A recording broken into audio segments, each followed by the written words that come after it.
Allez, bonsoir au Maroc. Bonsoir au Maroc. Toi au Maroc. Bonsoir au Maroc. Allez, Madeleine, va dans la chambre, tu laisses la laisse, elle va venir.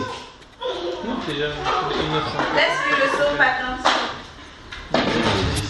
Bonsoir au Maroc, on ne vient pas ici. Oui, elle va les suivre. S'ils vont tous dans la chambre, elle va aller là-bas. Oui, elle va patrouiller. Voilà, on peut commencer. Alors que le Seigneur vous bénisse encore. Après ce long moment de pause, on peut continuer, n'est-ce pas? Après ça, il n'y a plus de pause, donc suivez ce qu'on entend maintenant. On parle sur l'obscurité tombe alors. Même jusqu'à ce que je ne sais pas. Même jusqu'à demain. Il n'y a pas de problème. La porte Paul est sans. C'est ça? Le frère qui n'est pas d'accord. Il continue pour un jeune, il connaît la route. On veut un peu les caméras sur notre corps caché. Voilà, on va aller. J'attends des questions. Y a-t-il des questions? La question du frère par rapport à l'enlèvement. Oui, se lève un peu. Comme ça, le vent va venir. Ma question. Non, le frère a posé une question. Il a posé, avant qu'on aille en pause, il a posé la question. Comment savoir si Comment connaître le C'est bon. C'est bon. C'est bon. L'autre côté aussi. Ça, c'est bon. Prenons le livre de Matthieu. Donc la question c'est comment reconnaître Jésus, n'est-ce pas? quand il est là. Comme il est là maintenant. Non, quand il viendra, je pense que Quand il viendra. il sera là. Comment on reconnaît que c'est lui? C'est ça, non, mon frère? Si vous posez la question à un Israélien maintenant, là vous allez avoir plusieurs styles de réponses. Mais allons lire ce que lui-même il a dit dans le livre de Matthieu. Viens ici.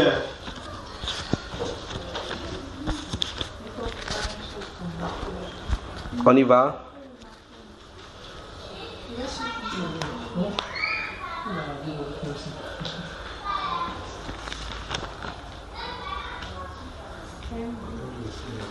Chapitre 24 de Matthieu.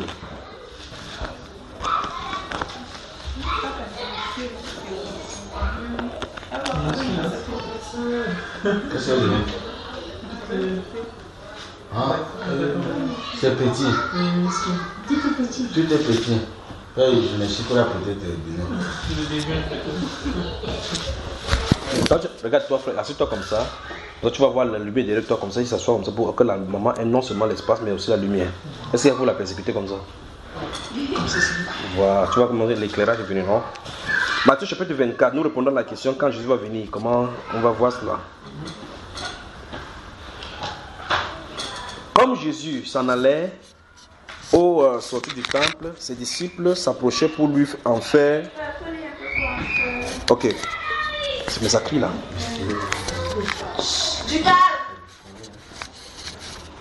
Comme Jésus s'en allait au temple, au sortie du temple, ses disciples s'approchaient pour lui en faire remarquer les constructions. Mais il leur dit, voyez-vous tout cela, je vous le dis en vérité, il ne restera pas ici pierre sur pierre qui ne soit renversé.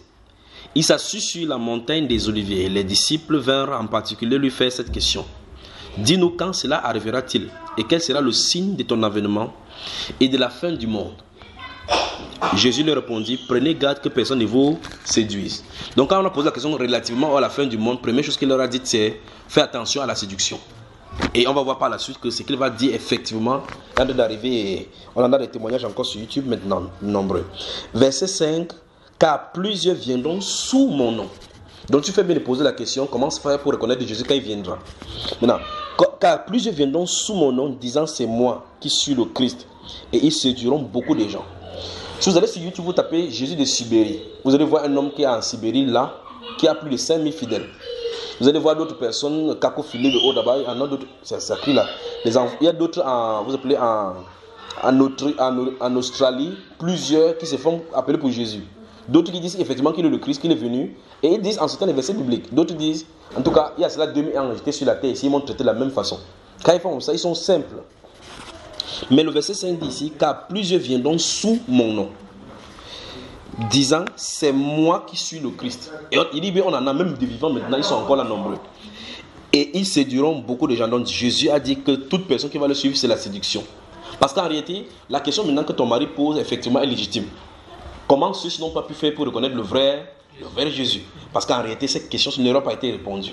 On va voir comment Jésus vient, comment on va faire pour le reconnaître. Ce qu'il va dire qu'on va faire, comme attention à quoi, qu'est-ce qu'on doit remarquer. Puis il dit, verset 6, vous entendrez parler des guerres et des bruits de guerre. C'est vrai que dans toutes les époques, il y a toujours des guerres et des bruits de guerre. Gardez-vous d'être troublés car il faut que ces choses arrivent. Mais ce ne sera pas encore la fin.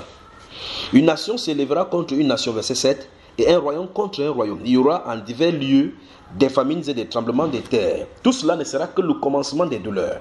Alors on vous livrera au tourment et l'on vous fera mourir et vous serez haïs de toutes les nations à cause de mon nom. C'est pas pour rien que les chrétiens sont marginalisés maintenant partout.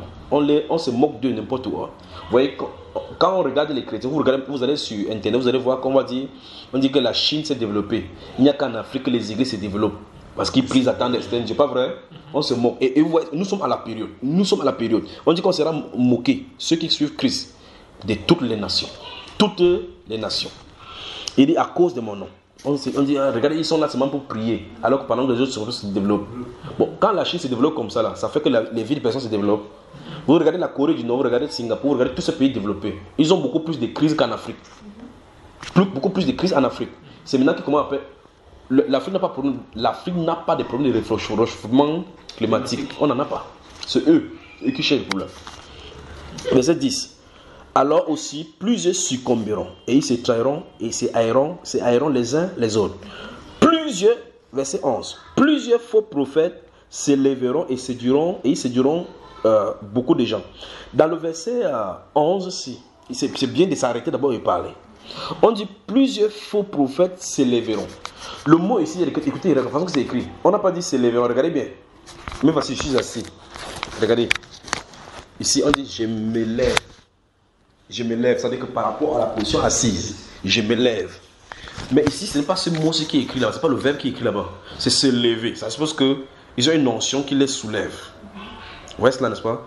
Ce n'est pas se lever de la chaise. Ça veut dire qu'ils sont élevés. Élevés, pas de la position géographique. Ça veut dire qu'ils prennent une position qui n'est pas leur. Ils s'élèvent. Comme par exemple, voilà, mais en tout cas sous l'impulsion des esprits. Parce que la Bible interprète ça, parce que tu ne peux pas prophétiser sans esprit.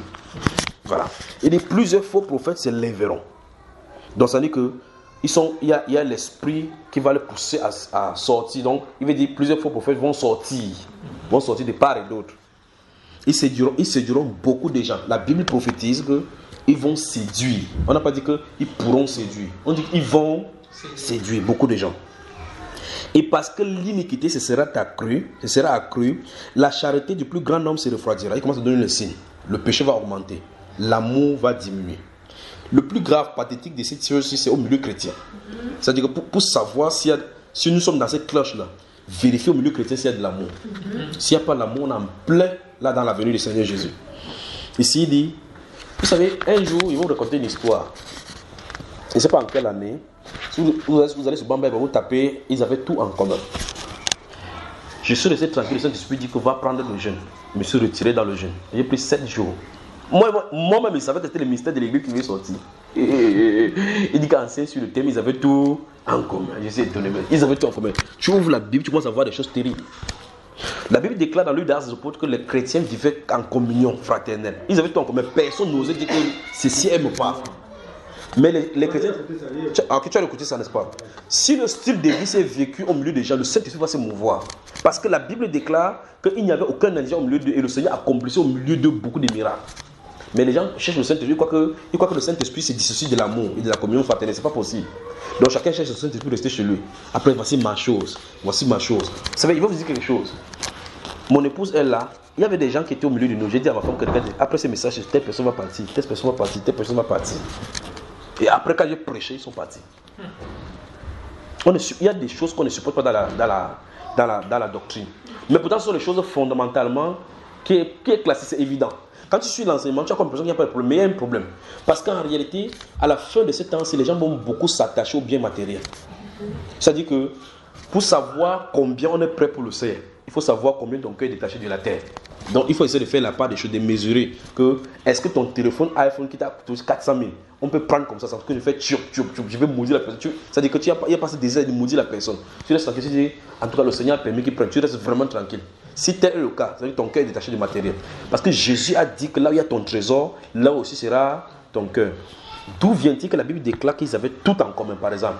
Et un frère, et la Bible nous enseigne plusieurs fois que quand un frère, supposons qu'un frère, dans Jean chapitre 2, manque de quoi survivre pour ces jours-ci, et ils s'asseyent ensemble, et puis ils trouvent une solution au problème.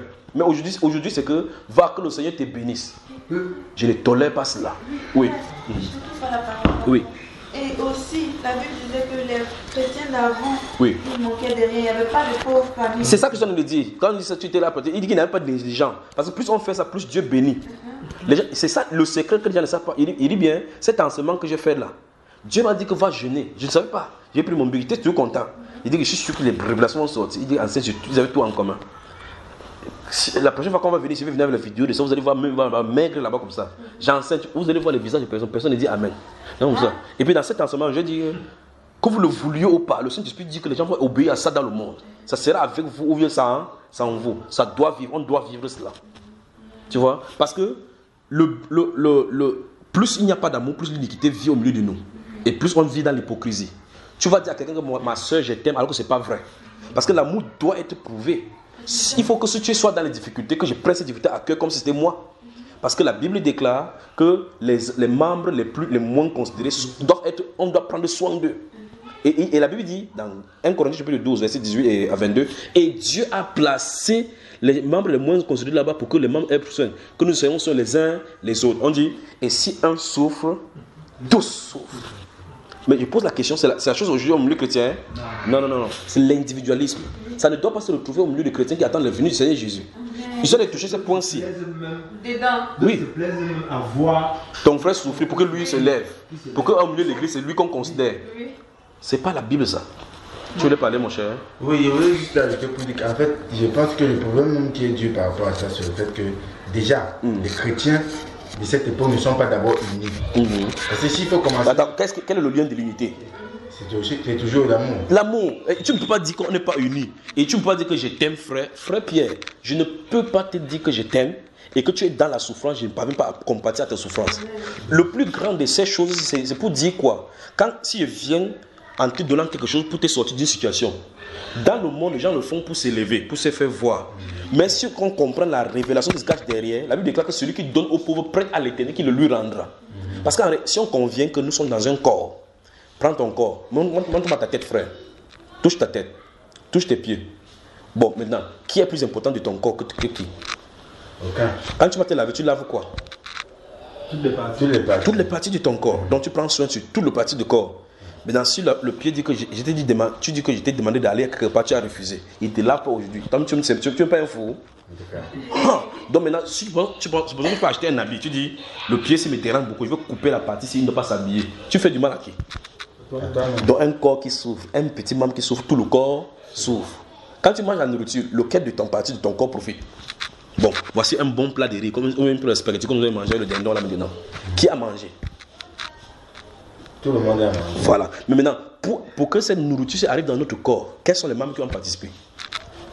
La main a pris, non? Bon, la main a goûté? Non. La bouche a mangé, non? Oui. C'est resté dans la bouche? Non. La dent a mâché, non? Oui. La dent mâche, elle avale. Vous voyez qu'on a un problème, n'est-ce pas?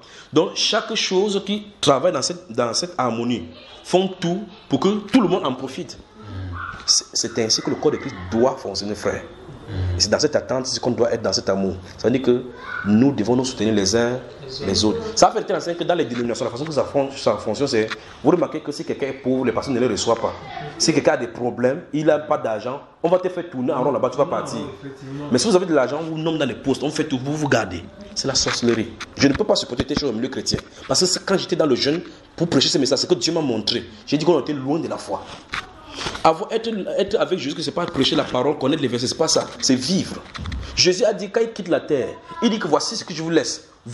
Il dit que vous aurez des tribulations. Par la suite, il a dit quoi? Que aimez-vous les uns les autres. C'est la marque de l'authenticité pour qu'on puisse savoir que vous m'appartenez. C'est ce qu'il a dit. Jean le répète dans 1 Jean, dans 2 Jean. Il dit que vous avez appris dès le commencement, c'est que Dieu est amour. Personne ne peut dire qu'il est de la vérité s'il n'aime pas son frère. C'est pas ce que la Bible dit. Voilà autour de quoi tourne l'évangile. L'évangile, c'est le message d'amour, de la réconciliation, même des gens qui étaient pauvres, qui étaient sans abri, et ainsi de suite. C'est pourquoi, pour eux que Christ est venu pour les racheter. L'évangile tourne autour de l'amour.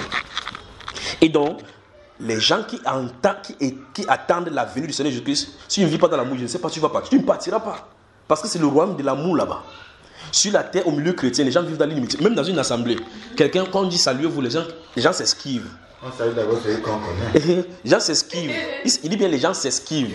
Parce qu'ils ont des problèmes les uns les autres. Ils ne veulent pas s'asseoir. Même le pasteur lui-même connaît. Donc le pupitre est devenu le coin de règlement des conflits. Tu dis ta chose là-bas, demain tu entends ça, l'autre a parlé.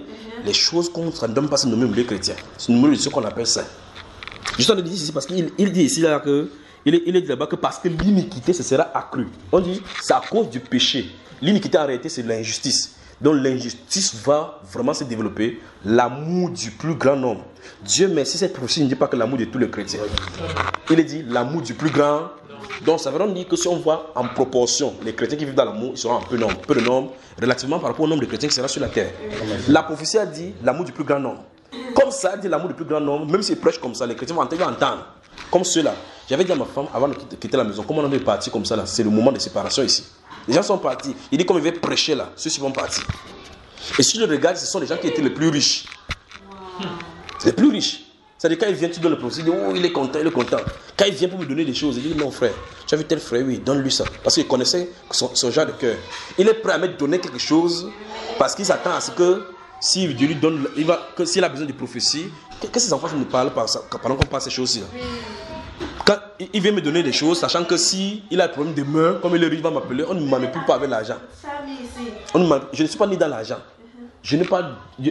Dieu m'a appris à vivre dans l'abondance et dans la pauvreté. Que ce soit au solo, je dors. Que ce soit sur le champ, je dors. Dehors, je dors. Avec le moustique, je bagarre. Sur la pluie, je dors. Donc ça ne me dérange pas. Donc quand je vois que l'intention, c'est me donner ces choses, c'est pour que si demain il m'appelle, je suis dans l'obligation de venir prier pour lui.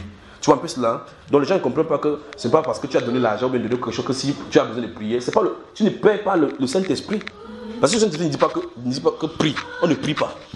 C'est qu'il veut te faire bavarder. Tu vas entendre bavarder au nom de Jésus, on va dire Amen. Il a prié pour moi. Ça ne marchera pas comme ça. Tu vas entendre la voix, mais sans la voix du Saint-Esprit derrière. Ça se comprend.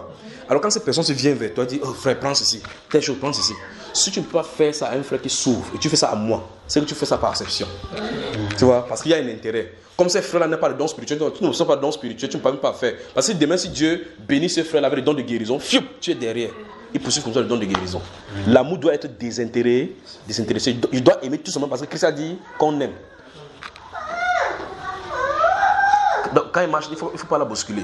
Donc quand le Seigneur dit aimez-vous les uns les autres, il n'a pas dit que les frères qui sont riches aiment les frères qui sont riches. Mais dans l'église, c'est les clans aujourd'hui. Les gens se réunissent en groupe des pays. Tu vois, si pas en Paris, tu vois l'église du Cameroun, tu vas remarquer que beaucoup de Camerounais vont plutôt là-bas. Tu vois ceux qui sont de la Côte d'Ivoire, tu vas voir que ceux qui sont de la Côte d'Ivoire vont plutôt. Tu vois que l'église du Congo, jusqu'à ce qu'on appelle l'église des Congolais. Ça, les gens n'ont pas honte. Imagine qu'il vient au Maroc, il vient chercher les Camerounais. Ça a un sens. L'église a une nationalité sur la terre, frère. Donc toutes ces considérations humaines qu'on a amenées au milieu chrétien, il faut que ça quitte.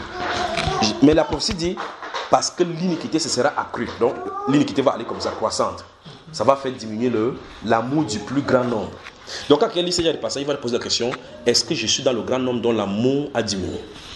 Ou mieux encore, qu'est-ce que je fais dans la manifestation de l'amour? Est-ce que je prends le problème des autres comme mes propres problèmes?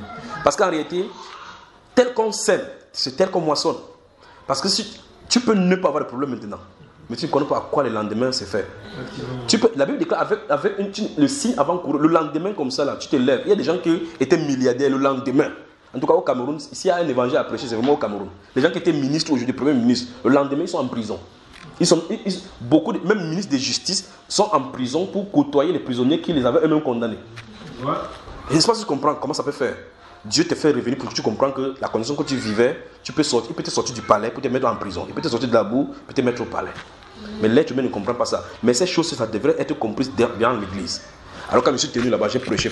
Dès qu'on s'est séparés, là-bas, chacun a pris sa route. Mais c'était la vérité. Ils avaient tout en commun.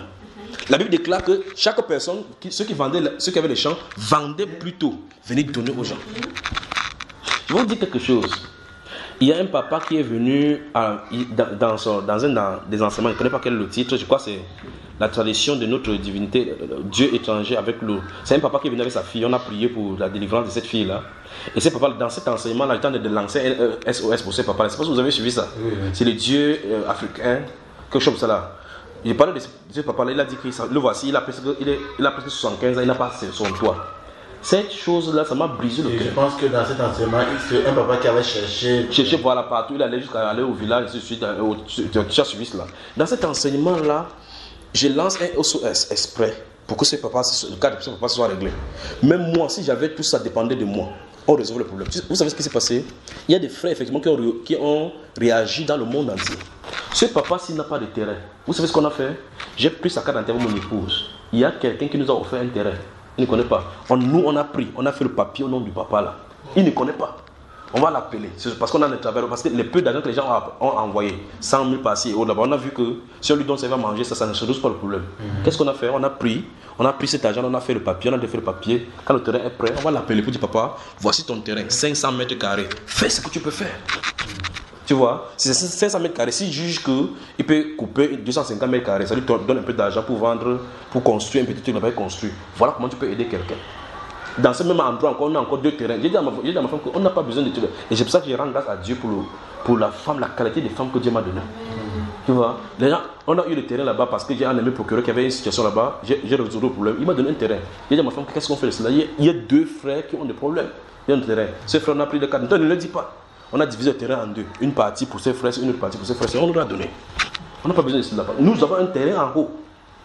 Vous voyez cela? La Bible dit clairement dans les Actes des Apôtres que ceux qui posaient les terrains les vendaient et apportaient les distributions. Les gens ont 5 terrains, vous entendez quelqu'un vient et dit que Dieu m'a béni, j'ai mon 5e terrain. Et quelqu'un se trouve à l'intérieur, il n'a pas que manger. C'est une honte. Si quelque part quelqu'un te fait ce témoignage là, je cours, je vais prendre le micro. C'est la prédication va commencer là-bas. Dans les endroits où c'est terrible. Moi, je vais me lever, je vais parler au niveau. Oui. Oui. Ça veut dire que si un frère a un problème, oui. c'est pas la peine de poser la question au frère pour savoir si tu as mangé. Tu n'as pas besoin. Le problème là, ça doit être résolu. Ça doit être résolu, justement. C'est ça, tu connais déjà son problème. Pourquoi est-ce que tu cherches autre chose? On cherche à vouloir. Vous savez quoi? Je crois qu'on va devoir glisser l'acte des apôtres. Puisque nous sommes en train de parler de Jésus. Oui. Il faut d'abord.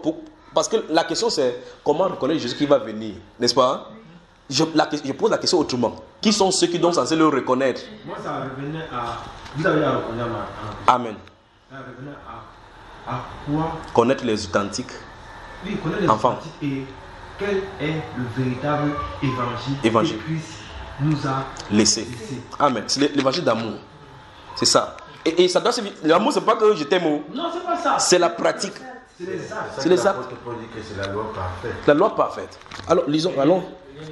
Donc il n'a pas pu continuer parce que en fait, dans mon esprit, il voulait continuer dans Matthieu 24 pour arriver là où il a dit que si on vous dit qu'il est dans une maison, n'allez pas. Si on dit qu'il est dans le désert, n'allez pas. Parce que là où ça semble le cadavre, là où Jésus sera l'aigle. Mais restons sur le côté de l'amour. Parce que, puis-je rappeler donc qu'en réalité, si nous ne sommes pas des enfants d'amour, nous ne rejoignons pas le royaume de l'amour. Parce que le royaume de Dieu, c'est le royaume de l'amour. Ouvrons Actes des Apôtres, chapitre 2. On a lu. Comment? Oui, moi, j'ai pas de problème. Je peux fermer la Bible, ça se trouve ici. Bon,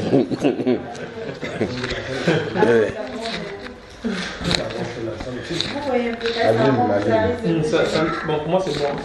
Il faut aller. Comme ça, c'est. Donc, on va dans la naissance de l'église. L'une des choses qu'il me fait comprendre aux gens sur la terre, c'est que lorsqu'on donne aux frères, tu ne les laides pas. C'est ça qu'il veut qu'on assimile. C'est-à-dire, frère Melchi, si tu es derrière pour le je te donne quelque chose, je ne peux pas dire, mettre ta garde en disant que j'ai aidé le frère Melchi. Parce que quand tu grattes, quand un moustique est sur ton pied, tu tapes le moustique, tu tues, tu n'as pas aidé ton pied. Tu as fait ce qui était normal. C'est normal que tu le fasses parce que tu ne dois pas accepter que si le moustique pique tes pieds, c'est au travers de tes pieds, ça va laisser, si c'est la nouvelle femelle, ça va laisser des gemmes là-bas qui vont créer le palu pas sur le pied. Le paludisme va t'arrêter. Tout le corps va en souffrir.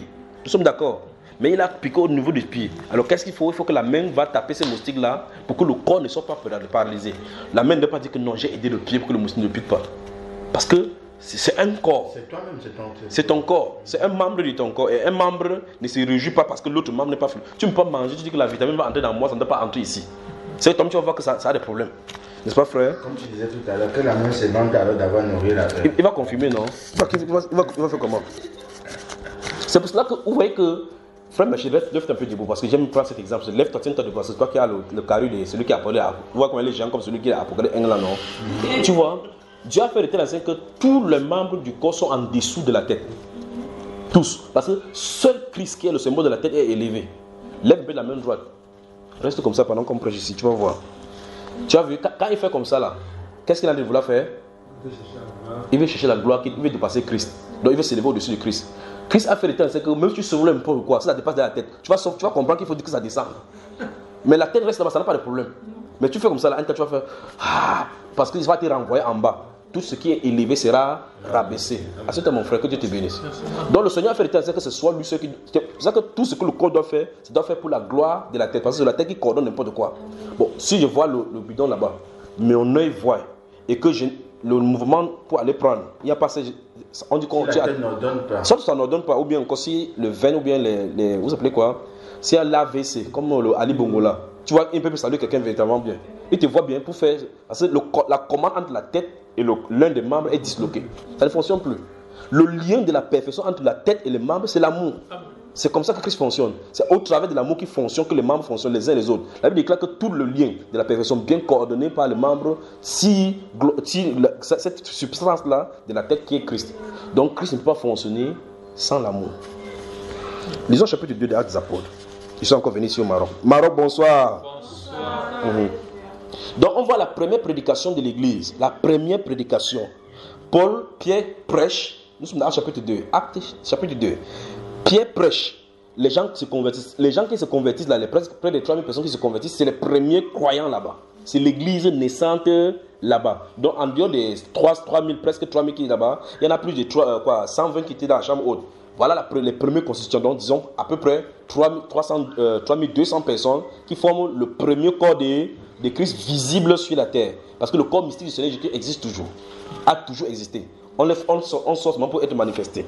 Maintenant, verset 40 dit: et par plusieurs autres paroles, il les conjurait et les exhortait, disant: sauvez-vous de cette génération perverse. Ceux qui acceptèrent sa parole furent baptisés, et en ce jour-là, le nombre de disciples augmenta d'environ 3000 âmes. Vous voyez, le nombre de disciples a augmenté d'environ 3000 âmes. Maintenant, regardez.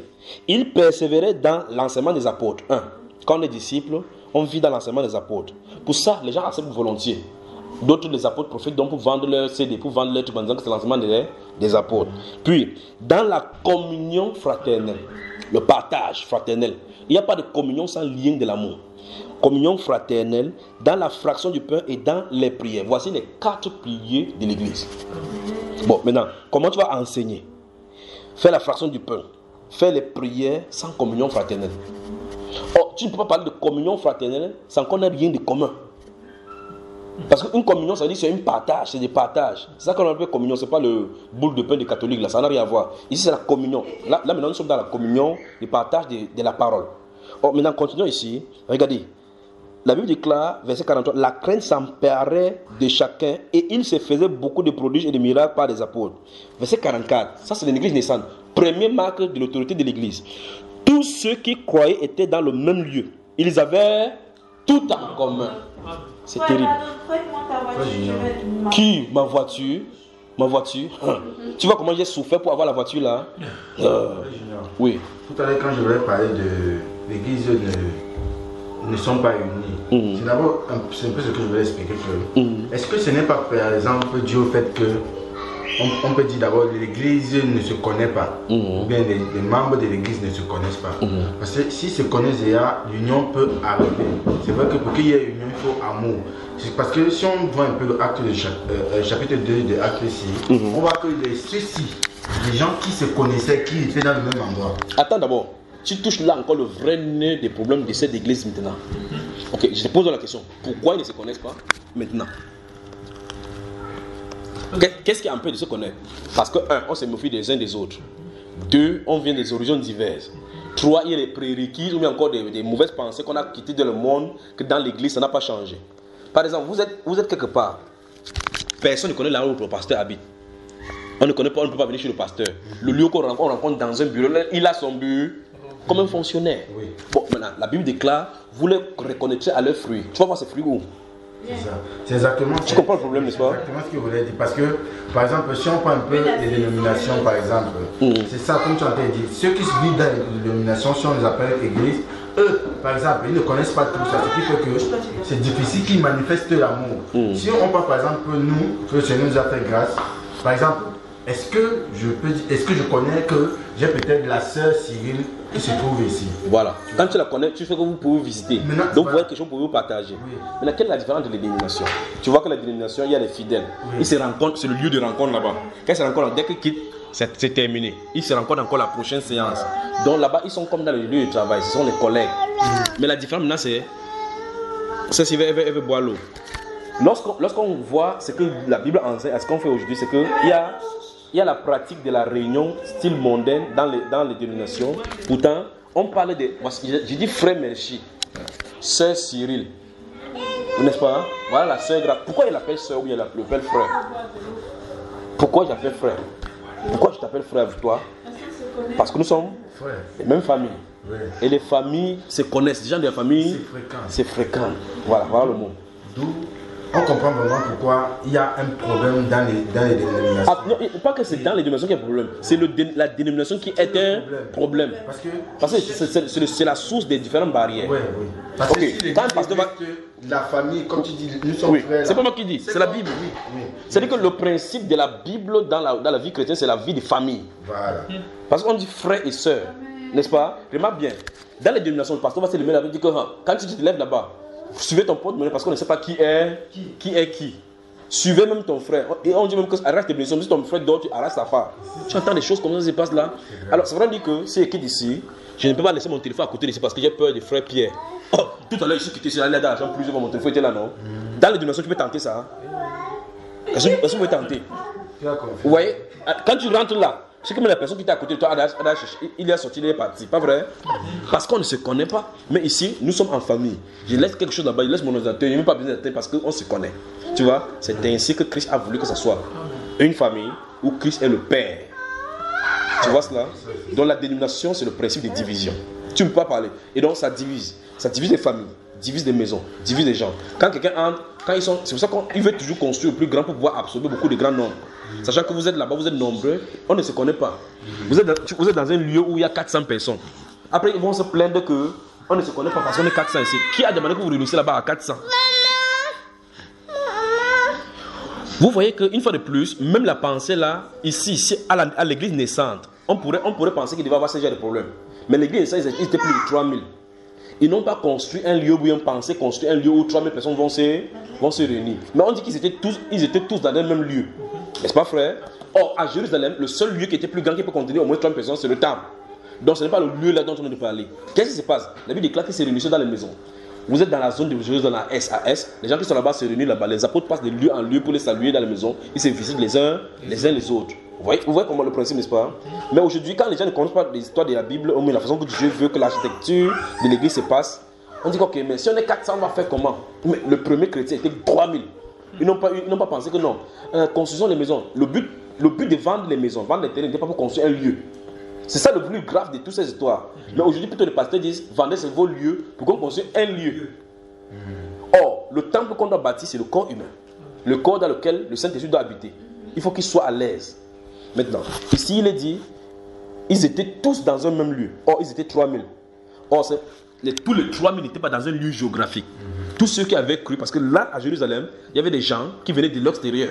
Quand ils vont croire, après la série des Pentecôtes qui est là-bas, ils vont rentrer ceux-ci à Rome, parce qu'on a cité 15 pays là-bas. Ils vont rentrer dans les différentes nationalités. Ceux qui étaient à Jérusalem vont rester là-bas, ils se réunissent selon qu'ils se connaissent. Oh, frère, tu as cru aussi en Christ, ils se réunissent, ils partagent. Les apôtres passent de lieu en lieu et les saluent. Continuons la lecture ici. Que Dieu nous donne de vivre cela. Que Dieu nous donne de vivre cela. Vous voyez, par exemple, les frères restent par exemple en Allemagne ou en Europe, comme on fait souvent. On pose la question, ah frère Junior, c'est toi qui connais les gens qui ont des problèmes. Je dis justement, il y a de l'église qui au Sénégal qui a des problèmes. On envoie les contributions, je les envoie là-bas. Oh frère Junior, merci. Non. J'ai fait le rôle de l'apôtre qui peut transmettre les choses des gens pour aller. Paul, quand il a pris les dons pour aller à Jérusalem donner, c'est pas lui qui donnait les dons. Il a même, en donnant ces dons-là, il demande qu'on prie pour lui pour que le don soit accepté. Donc quand tu donnes, tu dis pardon, Seigneur, fais que ton cœur, touche son cœur pour qu'il accepte. Oui, parce que c'est une bénédiction, frère. C'est là où se trouve la bénédiction. Je crois qu'il y a un enseignement là-bas sur Bamba Eba, les sources de bénédiction. C'est 3 parties. Ce sont des enseignements que les pasteurs d'université ne voudront pas accepter. Ne voulons pas, mais c'est la Bible. On a besoin d'avoir des apôtres ou bien de ceux qui feront ces actes. Ce sont ceux qui réunissent. Non, mais pas cela, mais avant, pour qu'ils puissent vivre l'amour. Frère, lorsque Dieu m'a appelé, même avant cela, j'ai senti ce que les autres ressentent. J'ai dit, ils ressentaient ce que les autres ressentent. Je pouvais dormir à la famille et que les gens mangent ce qu'ils peuvent manger. Même ma nourriture. C'est pour ça que je vais dire à ma femme, comme dans son service que Dieu l'a appelé, je vais dire que si quelqu'un vient à la maison, même si c'est ma nourriture qui reste, il faut que la personne mange cela, même s'il doit dormir à la famille. Parce que c'est pas d'où la personne sort. Les gens d'aujourd'hui sont seulement forts avec la Bible. Ah, quand tu viens, vous trouvez quelqu'un qui, quand il te regarde, tu as les bougies dans ses yeux comme ça, là, il ne voit pas bien. Tu dis que Jésus est fort, Jésus est monté, Jésus est descendu. Donne la nourriture, il mange. S'il dort, il dort. Il dit, ok, tu disais quoi là? Maintenant, tu peux lui prêcher l'évangile. Tu comprends, frère? C'est comme on est allé à Bafoussam la dernière fois. C'est la dernière fois qu'on est allé à Bafoussam.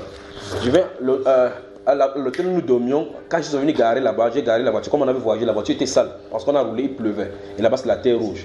J'ai demandé à la femme, à l'hôtesse française qui est à l'hôtel là-bas, est-ce que quelqu'un peut laver la voiture? Elle a dit, le gardien d'ici n'est pas encore là. Le gardien, c'est celui qui ouvre le portail là. Il dit, ok, quand il va venir, il va aller laver. Or, comme je devais sortir, elle allait chercher une autre personne pour venir laver la voiture. Cet homme-là, écoutez bien, cet homme qui devait laver l'homme qui est gardien là-bas. Quand celui-là l'avait, je suis sorti, il est venu devant moi, il voulait pleurer. Il dit, monsieur, pardon, il me parlait en anglais. Il dit que, ouais, c'est lui qui est le gardien d'ici, c'est lui qui devait laver la voiture. Il dit, mais pourquoi tu n'as pas lavé? Il dit qu'il revient comme ça, il jeûne, il s'est fait des jobs partout. Parce qu'il est l'un des déplacés du nord-ouest, dans la zone où il y a la guerre au Cameroun. Et donc, il est venu aussi là-bas dans l'ouest. On lui a donné le poste de gardinage, il dort là-bas pour ouvrir les portails, mais jusque là, on ne le paye pas. Il a 3 enfants à nourrir. Il dort dans une maison, ils sont 10 dans la maison. Quand j'ai entendu ça, ça m'a brisé le cœur. Je sais que le Saint-Esprit ne me met jamais dans une situation pour rien. Plusieurs personnes peuvent passer à l'hôtel là-bas, ils font ça, ils ne veulent pas le gérer. Mais voici les gens avec qui j'aime vivre.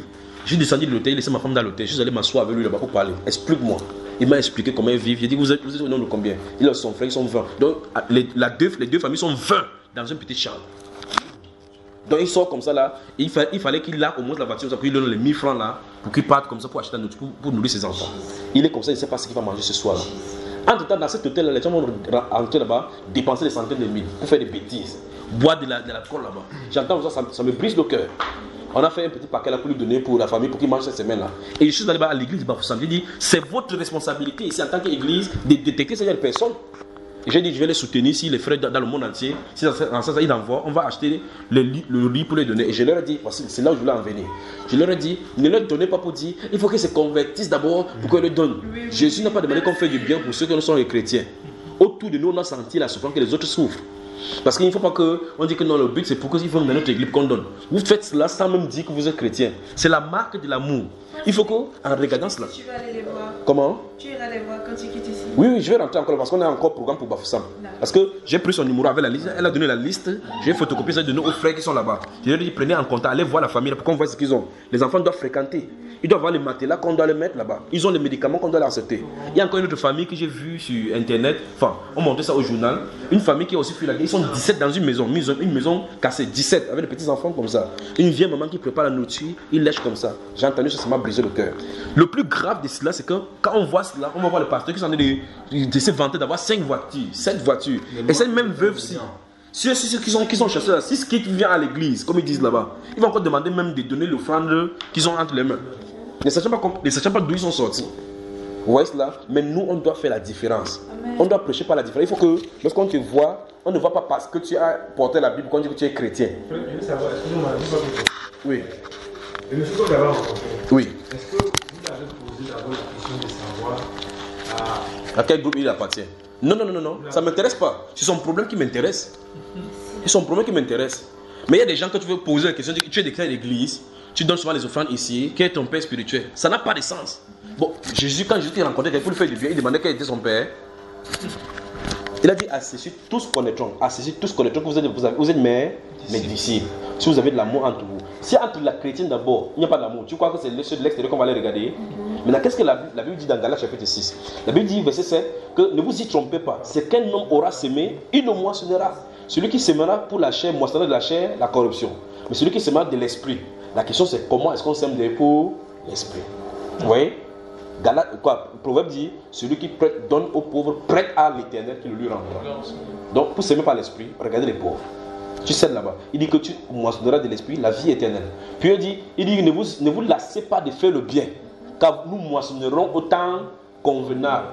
Si nous ne nous lassons pas. Il dit ne nous lassons pas de faire le bien. Il dit au bien à tous, mais et surtout aux frères dans la foi. Je ne sais pas comment on peut lire les versets comme ça là. On cherche autrement. On n'a pas besoin d'une révélation. Seigneur, révèle-moi comment il va donner. Pourquoi c'est seulement là-bas qu'on prie? Pourquoi? Où tu me comprends, n'est-ce pas? Et il y a un frère qui était venu à la maison. Vous savez, il y a des choses, il n'aime pas parler de ces choses-ci. Il vient un mois, il trouve une chaise. Après, il vient un autre mois, il trouve une autre chaise. Il te pose la question, comment tu peux pas comme ça? Il dit, mais ce qui était là-bas, c'est où? J'ai dit, il donnait un frère. Il m'a dit qu'il voulait, frère, je ne viens pas. Il dit, porte mes trucs, tu pars. Lui, il était étonné. Il dit, mais c'est comment? Vous allez vous asseoir. Il dit, il n'y a pas de problème. Il a porté le truc, il est parti. Il a porté toutes les chaises de la maison, il est parti. Parce que c'est venu de la même façon comme c'est parti. Je suis resté comme ça, il n'y avait pas de chaises. Il y a un frère qui est sorti de l'Arabie Saoudite, il a dit, frère Junior, comme tu m'as accueilli ici chez toi, il est venu de l'Arabie Saoudite, il avait des problèmes avec la gendarmerie. Il dit, reste ici, on va résoudre tes problèmes. Son problème a été résolu.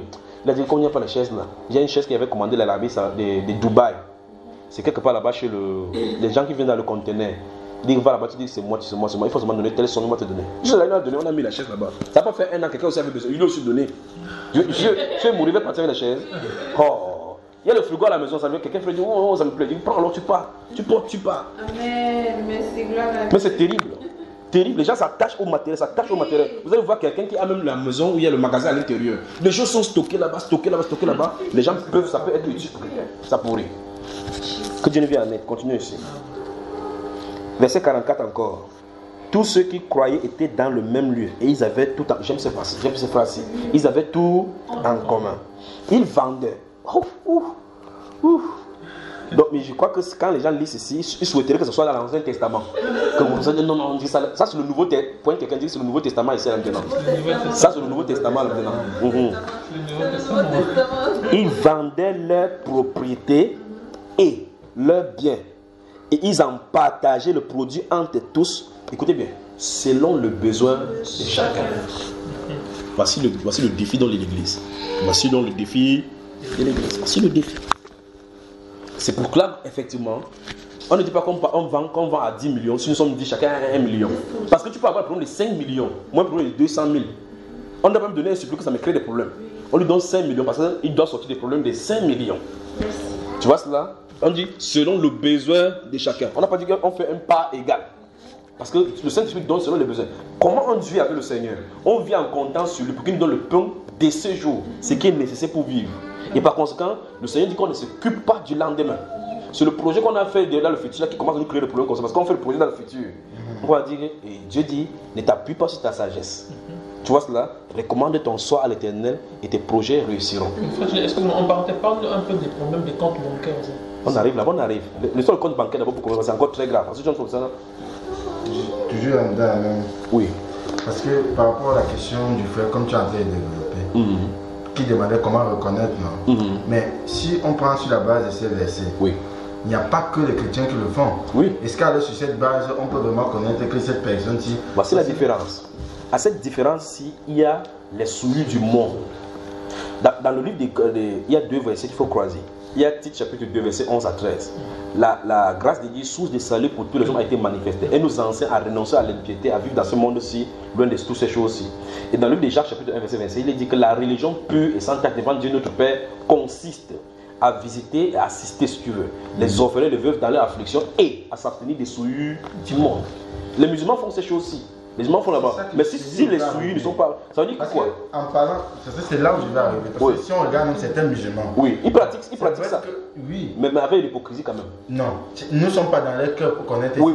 Non, il dit avec hypocrisie parce qu'il va manger avec toi, tu ne peux pas manger avec lui. Oui. Ah, tu vois? Nous sommes d'accord. Il va faire les ablutions pour pouvoir le faire. Oui. Il va te conditionner. Il va dire que tu n'as pas fait les ablutions, mais tu n'as pas fait les ablutions. Voilà, donc ça veut dire que il fait dans un contexte parce que là-bas, il faut ce qu'on appelle en arabe les zakats. Les zakats, ça c'est leur rôle. Ils sont obligés de faire ça pour ajouter à leur œuvre. Donc c'est pas ce que Dieu a recommandé. Oui. Mais sur le plan humain, on peut voir que c'est des œuvres sociales. Mais la façon que le Seigneur a de faire ici, le Seigneur veut que l'amour s'installe d'abord sur le cœur, entre toi et un être humain, pour que tu le fais. Les gens dans les sectes, les Rose Croix aussi, ils font cela. Ils le font. Les grands joueurs footballeurs font, ils ouvrent les orphelinats. Ils amènent les caméras pour qu'on filme, pour qu'on voit comment on dit que c'est la fondation telle. Fondation Canou. Il veut poser comme question, bien qu'elle veut bien comprendre. Sur quelle base? Parce que si on prend par exemple, si tu vois quelqu'un, tu ne vas pas marcher avec lui. Comment tu vas? Parce qu'il va pratiquer les mêmes choses. C'est-à-dire, un chrétien qui va pratiquer par exemple cet amour, et un sorcier qui va venir, ou bien tous ces hommes-là, ils pratiquent la même chose. Non, là tu te déplaces sur un autre terrain. Attends, en fait, non, je dis que là tu te déplaces sur un terrain. Oui.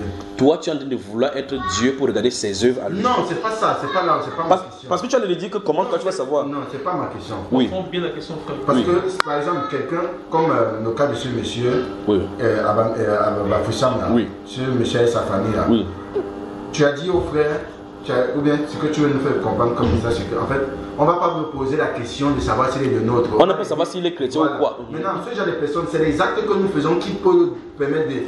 Qui peut pousser à ce qu'il rejoigne le Seigneur. Parce qu'il va comprendre que ce groupe-ci, c'est des gens qui. Tu vois un peu. Regarde, en toi de fond, gardons ça à l'esprit. Oui. La conversion dans le corps de Christ est faite par le Saint-Esprit. Oui. Quelqu'un peut rejoindre un groupe parce qu'il veut manger. C'est comme ça que les musulmans font pour avoir les gens ici dehors. La Bible nous dit ici que on peut gagner quelqu'un par, surtout concernant... Gagner c'est une chose. Oui. Gagner c'est une chose. La conversion c'est l'œuvre du Saint-Esprit. C'est ce que je dis. Faisons attention. Quelqu'un, même lui là, il peut accepter comme ça là. Il vient dire que les gens se sont bien. Moi il m'en fait au milieu d'eux. Il vient sans être chrétien. C'est ce que je suis en train de dire. Parce que d'autres personnes peuvent... Regarde, prenons un exemple simple. Dans la Bible déclare que plus tard, quand Jésus va multiplier le pain, dans Jean chapitre 5, au chapitre 6, les gens vont chercher, oh maître, quand Jésus est venu ici, il dit qu'en réalité vous me cherchez parce que vous avez mangé du pain et vous avez été rassasié. Tu as vu? Le Seigneur a discerné là-bas qu'il le cherche encore parce qu'il veut le attraper comme ça. Parce que s'il l'attrape, les gars voient que non. Chaque fois aller au champ travailler là, celui-ci fait ça, pam, le pain sort. Tu as vu ça, n'est-ce pas? Donc Jésus a dit que travailler pour la nourriture. Je ne sais pas si tu comprends. Alors donc ça dit que Jésus a discerné que ceux-ci ne le cherchaient pas parce que pour son œuvre de Messie. Mais ils ont calculé que non. Si le type est là, on ne va plus souffrir. Allez travailler chaque jour. Là, il fait pam, le pain sort, pam, le poisson sort. On ne travaille plus. Donc tu vois là où ils se sont focalisés. Ici, il a mis une barrière pour pouvoir séparer ceci. Mais notre rôle à nous, c'est que si on voit. Alors, regardez le doigt dans l'Arc des Apôtres là. Ouvrons Ésaïe. Ésaïe chapitre 58.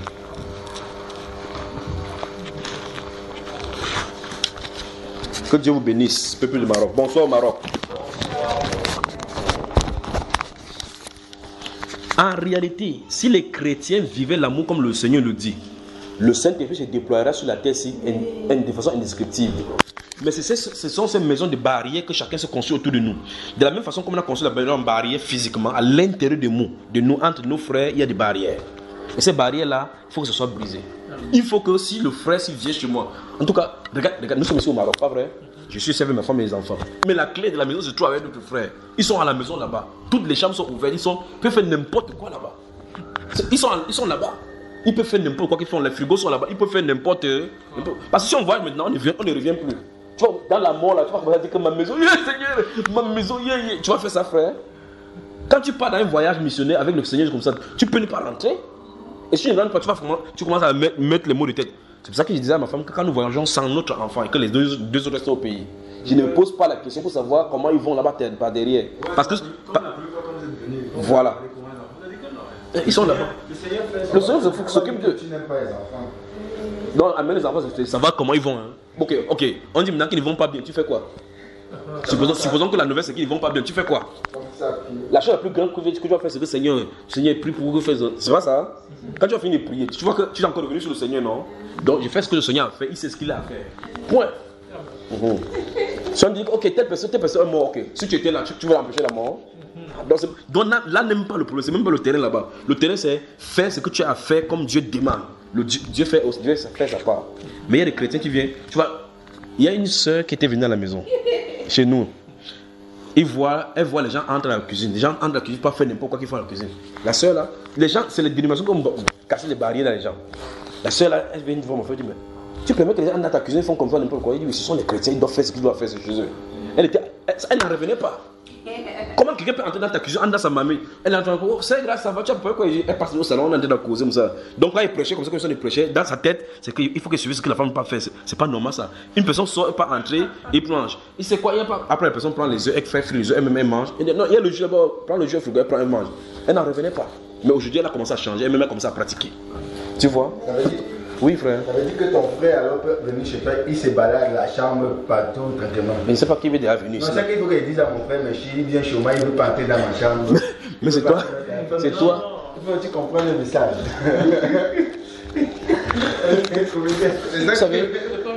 Vous savez, on lit en réalité, on lit la Bible, on ne veut pas. En réalité, on lit la Bible. Hein. C'est pour citer la Bible. On avait tout en commun. Oui, non, c'est ce que je veux que. Il faut qu'on comprenne bien la chose. Si vraiment on a tout en commun, ça veut dire que la maison de ton frère, c'est la maison de ton frère. Attends. Est-ce que c'est quelque chose que tu as encore supposé? Non, attends, tu as un frère physique. Attends, quand tu as un frère physique, non? Il y a comme l'impression qu'il vit comme un étranger. Non, il faut qu'il comprenne que c'est l'amour là que toi-même tu as compris. Il ne faut pas qu'il vienne chez toi, tu dis que mon ami, tu as un petit chose comme ça là. Parce que les deux marchent ensemble. Oui, parlez ça alors. Oui. Ça veut dire que s'il ne pas chez lui, il ne va pas entrer dans sa Attends, frère Mechi, la dernière fois que nous sommes venus ici au Maroc, toi tu étais au pays, non? Tu nous as laissé ta chambre, non? On est dormi sur ton lit dans ta maison, non?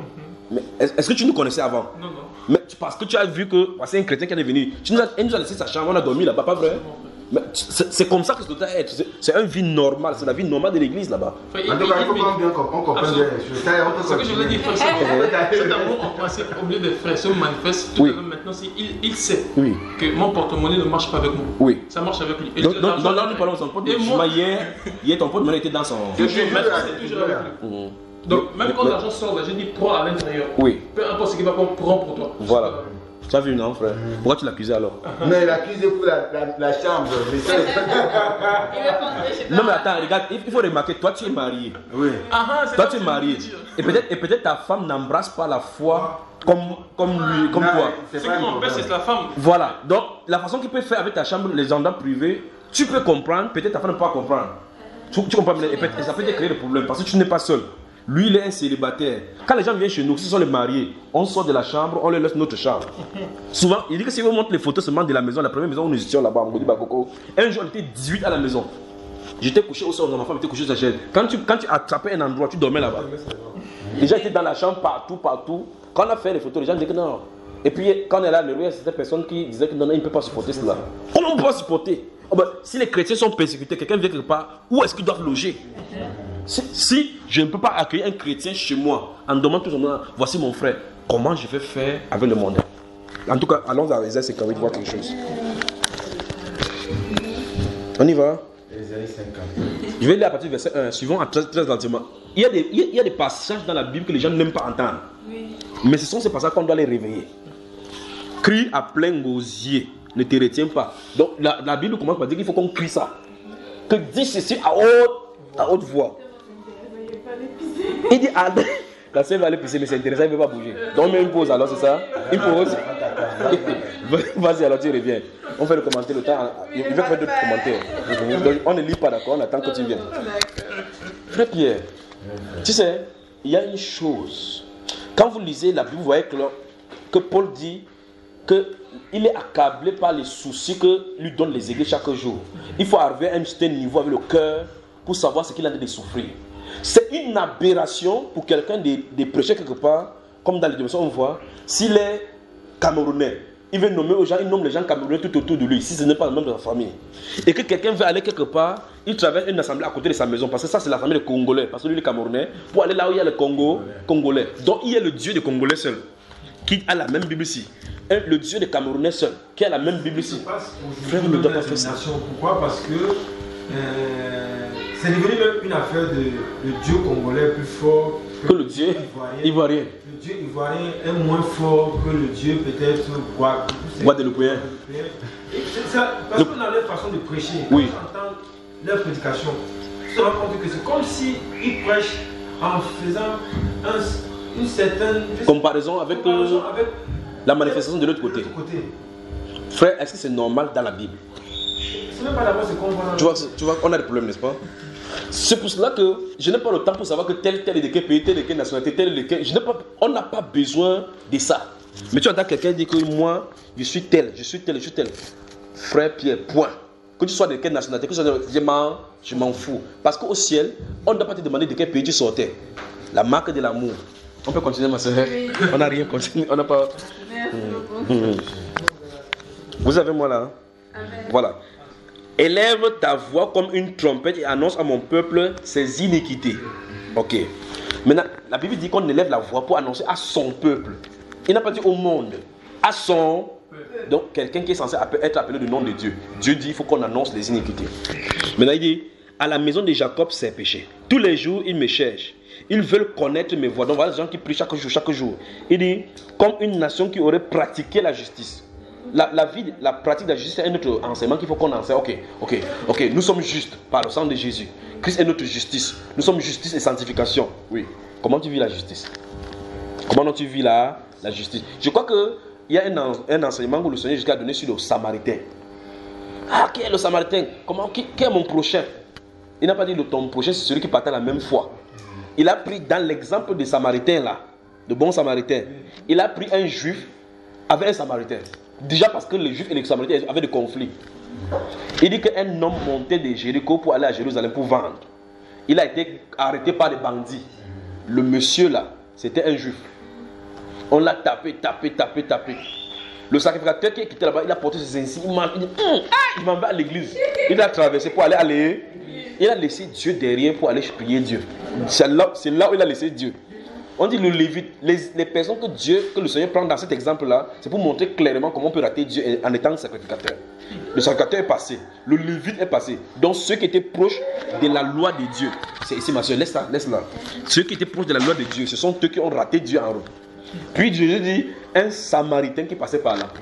Quand il dit un Samaritain qui passait par là, et c'est un Juif qu'on a tapé là-bas. Il est descendu sur sa montée, sur sa monture. Il a pris le monsieur, nettoyé sa plaie, mis sa monture, marché à pied en le tirant. Gardez-vous à l'esprit qu'il n'y a pas de voiture. Pour de longues distances, il faut le chameau ou bien le cheval. Il met un inconnu sur sa monture. Il souffre. Un ennemi en plus, parce que le conflit entre les deux pays montre clairement qu'il avait même les raisons même de traverser. Lui, il avait raison de traverser, parce que lui, il est samaritain, celui qui est à terre est juif. Il continue, il part dans l'hôtellerie, les hôtels. Il paye son argent. Il dit, logez-le, nettoyez sa plaie. Si n'importe quoi, mettez à mon compte. Je m'en vais, je reviens, viens payer. Jésus-Christ pose la question, quel a été le prochain de l'autre? Ça, c'est un défi. Mais attends, suivons maintenant le sacrificateur. Non, laissons cet aspect-ci. Suivons le sacrificateur là où il part. Suivons, on le suit. Suivons-le, il part dans son église. Il va prendre le micro, pas vrai? Alléluia, Dieu est bon. Pas vrai? Dieu est bon. Le peuple de Dieu dit Amen, Amen. Dieu est bon pour nous, pour Israël. Il va citer les versets bibliques, mais il a laissé Dieu en route. Le Lévite va passer. On suivait le Lévite. Le Lévite passait aussi dans son église. Oh Seigneur, tu es bon, tu m'as protégé, tu as élevé ici. Mais il a laissé Dieu en route. Le Samaritain, lui, il allait à l'église. Il allait prier. Il a pratiqué la justice vis-à-vis de son prochain. Tu as vu cela? Il a pratiqué la justice, la miséricorde vis-à-vis de son prochain. Et Jésus prend cela pour dire que ton prochain peut être quelqu'un qui ne partage pas la même foi que toi. Donc, quand quelqu'un est dans les difficultés, le Samaritain n'a pas dit aux Juifs que voilà les Juifs, mais voilà que j'étais sauvé. S'il y a un peu de conflit aujourd'hui, tu vois maintenant là où j'en ai, il n'a pas posé la question, tu es Juif, il a fait ce qu'il avait à faire. Le problème c'est que celui-ci a été maltraité, donc il faut que son problème soit résolu. Point. S'il quitte l'hôtel en venant la prochaine fois que le monsieur a été résolu et qu'il est parti, il paye seulement la dette, il ne veut pas savoir quel est le nom de la personne, quel est son attribut, il a fait ce qu'il avait à faire. Donc quand on pratique l'amour, l'amour ne doit pas être coloré. Notre amour ne doit pas être coloré, estampillé, j'ai fait ça pour les Camerounais, j'ai fait ça pour telle personne. Ça ne doit pas être là, l'amour n'a pas de couleur. C'est pour ça que l'amour c'est l'amour. Chaque cœur a besoin de l'amour. L'amour n'a pas de couleur, mais l'amour ressent l'amour. D'accord ma soeur? Continuons. Donc le Seigneur par cet enseignement de la parabole de Samaritain montre clairement que quand quelqu'un est notre semblable, on ne doit pas le dépasser sans faire ce qu'on avait à faire. On continue là, non? Voilà, verset suivant. Verset 3 dit: que nous sert de gêner si tu ne le vois pas, de mortifier notre âme si tu n'y as point égard. Puis Dieu dit: voici le jour de votre jeûne, vous vous livrez à vos penchants. Suivez ici. Vous vous livrez à vos penchants et vous traitez durement tous vos mercenaires. Voici vous jeûnez pour disputer. et vous querellez, pour frapper méchamment du poing. Vous ne jeûnez pas comme le veut ce jour, pour que votre voix soit entendue en haut. Il dit le jour de jeûne, normal, la voix est entendue en haut. Et les choses qu'il veut vous dire, vous deux là, vous ne savez pas. Il vous dit, il garde ça pour moi, c'est quand il veut partir qu'il veut relâcher ça dans cette maison, ça va de partir. Vous allez voir Dieu là à l'œuvre là. Est-ce là le jeûne auquel je prends plaisir? Dieu dit que c'est le jeûne, il a le jeûne auquel il prend plaisir. Un jour où l'homme humilie son âme, donc l'âme qui doit être humiliée. Courber la tête comme un jonc et se coucher sur le sang et la cendre, est-ce là ce que tu appelleras un jeûne? Un jour agréable à l'Éternel? Donc le jour de jeûne normalement, si c'est fait comme Dieu veut, c'est un jour agréable à Dieu. Donc Dieu aime quand on s'humilie son âme, mais à condition que ça respecte certaines clauses. Puis il dit, voici le jeûne auquel je prends plaisir. Détache les chaînes de la méchanceté. Dénoue les liens de la servitude. Renvoie libre des opprimés. C'est pas encore ça, on ne va pas toucher. C'est parce qu'on est en train d'aller à ce qui nous concerne ici. Et que l'on rompe toute espèce de jougs. Partage, ça commence au verset 7. Partage ton pain avec les chrétiens qui ont faim. Non. Avec un frère. Avec celui. Bon, celui-là mis pour qui? Ton prochain. Partage ton pain avec celui qui a faim. Et fais entrer dans ta maison les gens de ta même famille. Fais mécher, c'est quoi? Les malheureux sans asile. Les malheureux sans asile. Tu as vu cela? Si tu vois un homme nu, chasse-le. Si tu vois un homme nu, chasse-le et ne le permets pas d'entrer chez toi. Non. C'est pas ce qui est écrit? Non. Frère. Il dit quoi? Il dit si tu vois un homme nu, couvre-le et ne te détourne pas des gens qui sont dans la même assemblée que toi. C'est ce qu'il a dit? Non, non. Il a dit quoi, frère? De ton semblable. De ton semblable. Qui est mon semblable? Ton prochain. Tu as vu ça? Ne te détourne pas. Attends, suivant la conséquence, parce que ce sont des théories, des théorèmes que Dieu a dénoncés. Puis il dit ici, alors ta lumière poindra comme l'aurore et ta guérison gémira promptement. Donc Dieu dit, il y a des guérisons derrière la bienfaisance. Donc, comme les gens aiment trop le spectacle, il y a des gens qui viennent donner l'enveloppe, ils peuvent traverser un orphelin en route. Vous venez donner 400 000 au pasteur. Comme lui, on prie. Enfin, la grandeur de la voix qu'on gronde, c'est la grandeur de portefeuille qui est là-bas. Plus ton portefeuille est grand, plus on prie fort sur toi.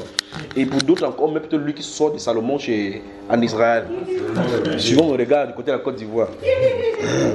Alors, il dit que alors ta lumière poindra comme l'aurore et ta guérison gémira promptement. Ta justice marchera devant toi et la gloire de l'Éternel t'accompagnera. À cause de quoi, frère? À cause de bienfaisance. De bienfaisance, de bien qu'on fait. Tu crieras et il dira, mais voici. Il dit, si tu éloignes du milieu de toi le jour, les gestes menaçants et les discours injurieux. Si tu donnes, lisons à haute voix ensemble, 1, 2, 3. Si tu donnes ta propre subsistance à celui qui a faim. Donc, c'est dit l'état ancien que pourquoi on ne puisse pas dire que c'était les paraboles. Il n'y a pas de paraboles là-bas, n'est-ce pas, frère? On lit à haute voix, n'est-ce pas? 1, 2, 3. Si tu donnes ta propre subsistance à celui qui a faim. Ça ne s'arrête pas là. Si tu rassasies l'âme indigente, qu'est-ce qui va se passer? Ta lumière se lèvera sur l'obscurité. Et tes ténèbres seront comme le midi. Vous avez entendu ça? Donc la promesse qui est attachée entre rayonner. Vous savez ce que veut dire? C'est même une grâce de voir de donner ta propre nourriture à quelqu'un. C'est même bien que tu as tout dans la famille, mais tu nourris. Romains chapitre 15. Avant d'aller dans Romains chapitre 15, j'ai posé le problème ici au Maroc par exemple. Oui. Parce que ici au Maroc, on a beaucoup de ces genres de cas-ci. Par exemple, on va dans une réelle où on trouve au moins plus de 10 personnes qui tombent la main. Oui. Alors comment faire alors quand on croit ces gens comme ça? Frère, toi tu es méchant. La Bible dit que ne te détourne pas de ton semblable. Si tu vois tes semblables, ne t'en détourne pas. Ne me demande pas comment tu vas faire cas par cas. Si son sang, si tu peux donner à 100, tu donnes 100. Quand la femme veuve là-bas avait 2 pièces, elle est venue donner ce qu'elle avait. D'accord, frère? Ok, si tu décides que tu vas donner à la première personne, c'est tout ce que tu as. Si tu décides que tu vas changer l'argent, donner à tout le monde, donne à tout le monde. Si tu décides que tu vas donner à la troisième, donne. Mais il faut donner à ton semblable. Et la Bible dit aussi qu'il faut donner de sa propre volonté. Il faut que ça soit par amour. Libération, c'est pour ça qu'on parle de libéralité. Je vais encore montrer que je suis dans Romain. Est-ce que tu peux vraiment donner? Attends, il faut montrer les dons ministériels que les gens n'aiment pas. Attends, allons dans Romain. Tu demandes à quelqu'un quel est ton don, quel est ton ministère? Je suis apôtre.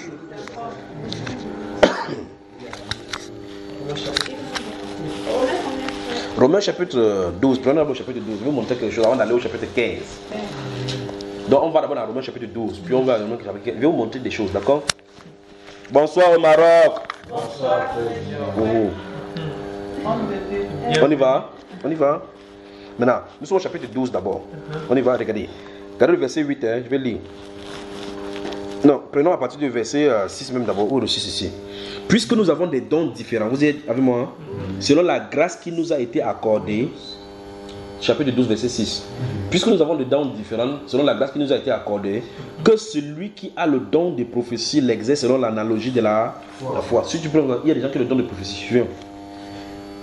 Que celui qui est appelé au ministère s'attache à son ministère. Que celui qui enseigne s'attache à son et que celui qui exhorte à l'aigle. Lisez la suite à haute voix. Que celui qui donne le fasse avec libéralité. Bon, vous avez là vu le ministère prophétique, non? Vous avez vu le ministère des enseignements, non? Ici, ça avec bienveillance. Ouais. Non, c'est même pas le bienveillance, c'est que celui qui fasse quoi avec bienveillance? Qui celui qui donne? J'arrive. C'est là que je vais d'abord m'appuyer avant d'avancer. Vous avez là vu le ministère des prophéties, non? Le ministère d'enseignement, non? Des exhortations, non? Vous avez vu qui a le ministère des données? On n'a jamais vu ça ici, sur la terre ici, hein? Un ministère. On a dit qu'il y a un ministère pour donner. Vous voyez le problème, n'est-ce pas? Mais chaque personne, on est là-bas, après en bas là-bas, on esquive. On esquive. On dit que celui qui donne dans la base avec bienveillance, que celui qui préside le fasse avec ceci, ainsi de suite. Vous voyez? Verset 6, verset 9 dit que la charité, ou mieux encore dans ce côté, l'amour, soit sans hypocrisie. C'est terrible. C'est terrible, terrible. Que ce soit, si je te dis que mon frère, je t'aime, que je sois à même d'être propre devant Dieu, que ce soit. Mais comment il peut te dire je t'aime et que par derrière, on ne mal parle de toi à ses autres frères-ci? C'est un problème là, le chrétien. Il dit que la charité soit sans hypocrisie. Ayez le mal en horreur. Attachez-vous fortement au bien. Il y a le verset en bas, il y a un verset que j'aime en bas là-bas. Il faut qu'on lise le verset 13 en bas, ensemble. On y va? Verset 13. 1, 2, 3, allons y va. Pourvoyez aux besoins des saints, exercez l'hospitalité avec. On s'adresse avec qui ici? À qui est-ce qu'on s'adresse là? 1, 2, 3 encore, allons-y. 1, 2, 3. Pourvoyez aux besoins des saints et exercez l'hospitalité. Avec empressement. J'aime ces versions là, avec empressement. Bon. Oui, donc ça veut dire que ça soit une joie d'accueillir les gens. Donc, attends, je vais te poser une question. Oui. Est-ce que si tes frères se retrouvent à minuit, en plein froid dehors, et te sollicitent, même si tu n'as pas la place? Bon, si il n'y a pas la place, toi tu fais comment pour avoir la place dedans? Parce que je ne comprends pas que la maison peut être un point où quelqu'un peut être là, une autre personne ne peut pas être là. Jésus a dit dans Matthieu, Luc chapitre 11, il dit que s'il y a quelqu'un qui vient à minuit chez toi, il y a quelqu'un qui est venu du voyage, il va le toquer pour ouvrir pour me donner du pain. Il dit que si tu continues à toquer, il va ouvrir parce que tu te déranges. On n'a pas d'excuses. On n'a pas d'excuses. On n'en a pas. Parce qu'en réalité, nous n'avons pas de cité permanente ici sur la terre. C'est parce que quand les chrétiens commencent à vouloir vivre la conformité de ce monde-ci, qu'on commence à voir les autres comme un obstacle pour nous-mêmes. C'est-à-dire que si on commence à vivre leur vie conformiste, c'est pour ça qu'il dit dans le départ ici de mes propos que la quantité d'amour que nous avons à donner, il faut jauger cela avec la quantité de séparation que nous avons avec les choses du monde. Tu comprends pas cela? C'est-à-dire que plus tu es séparé du monde, plus ça ne sert absolument à rien. J'ai observé les frères comme ils sont venus ici, ils laissent tout le monde s'asseoir n'importe où. Il y a certaines personnes qui doivent s'asseoir et dire là-bas c'est gâté. Bon, il dit que oui, pour voyer aux besoins, depuis là, lui, il s'assoit au sol, il nous laisse s'asseoir sur la chaise.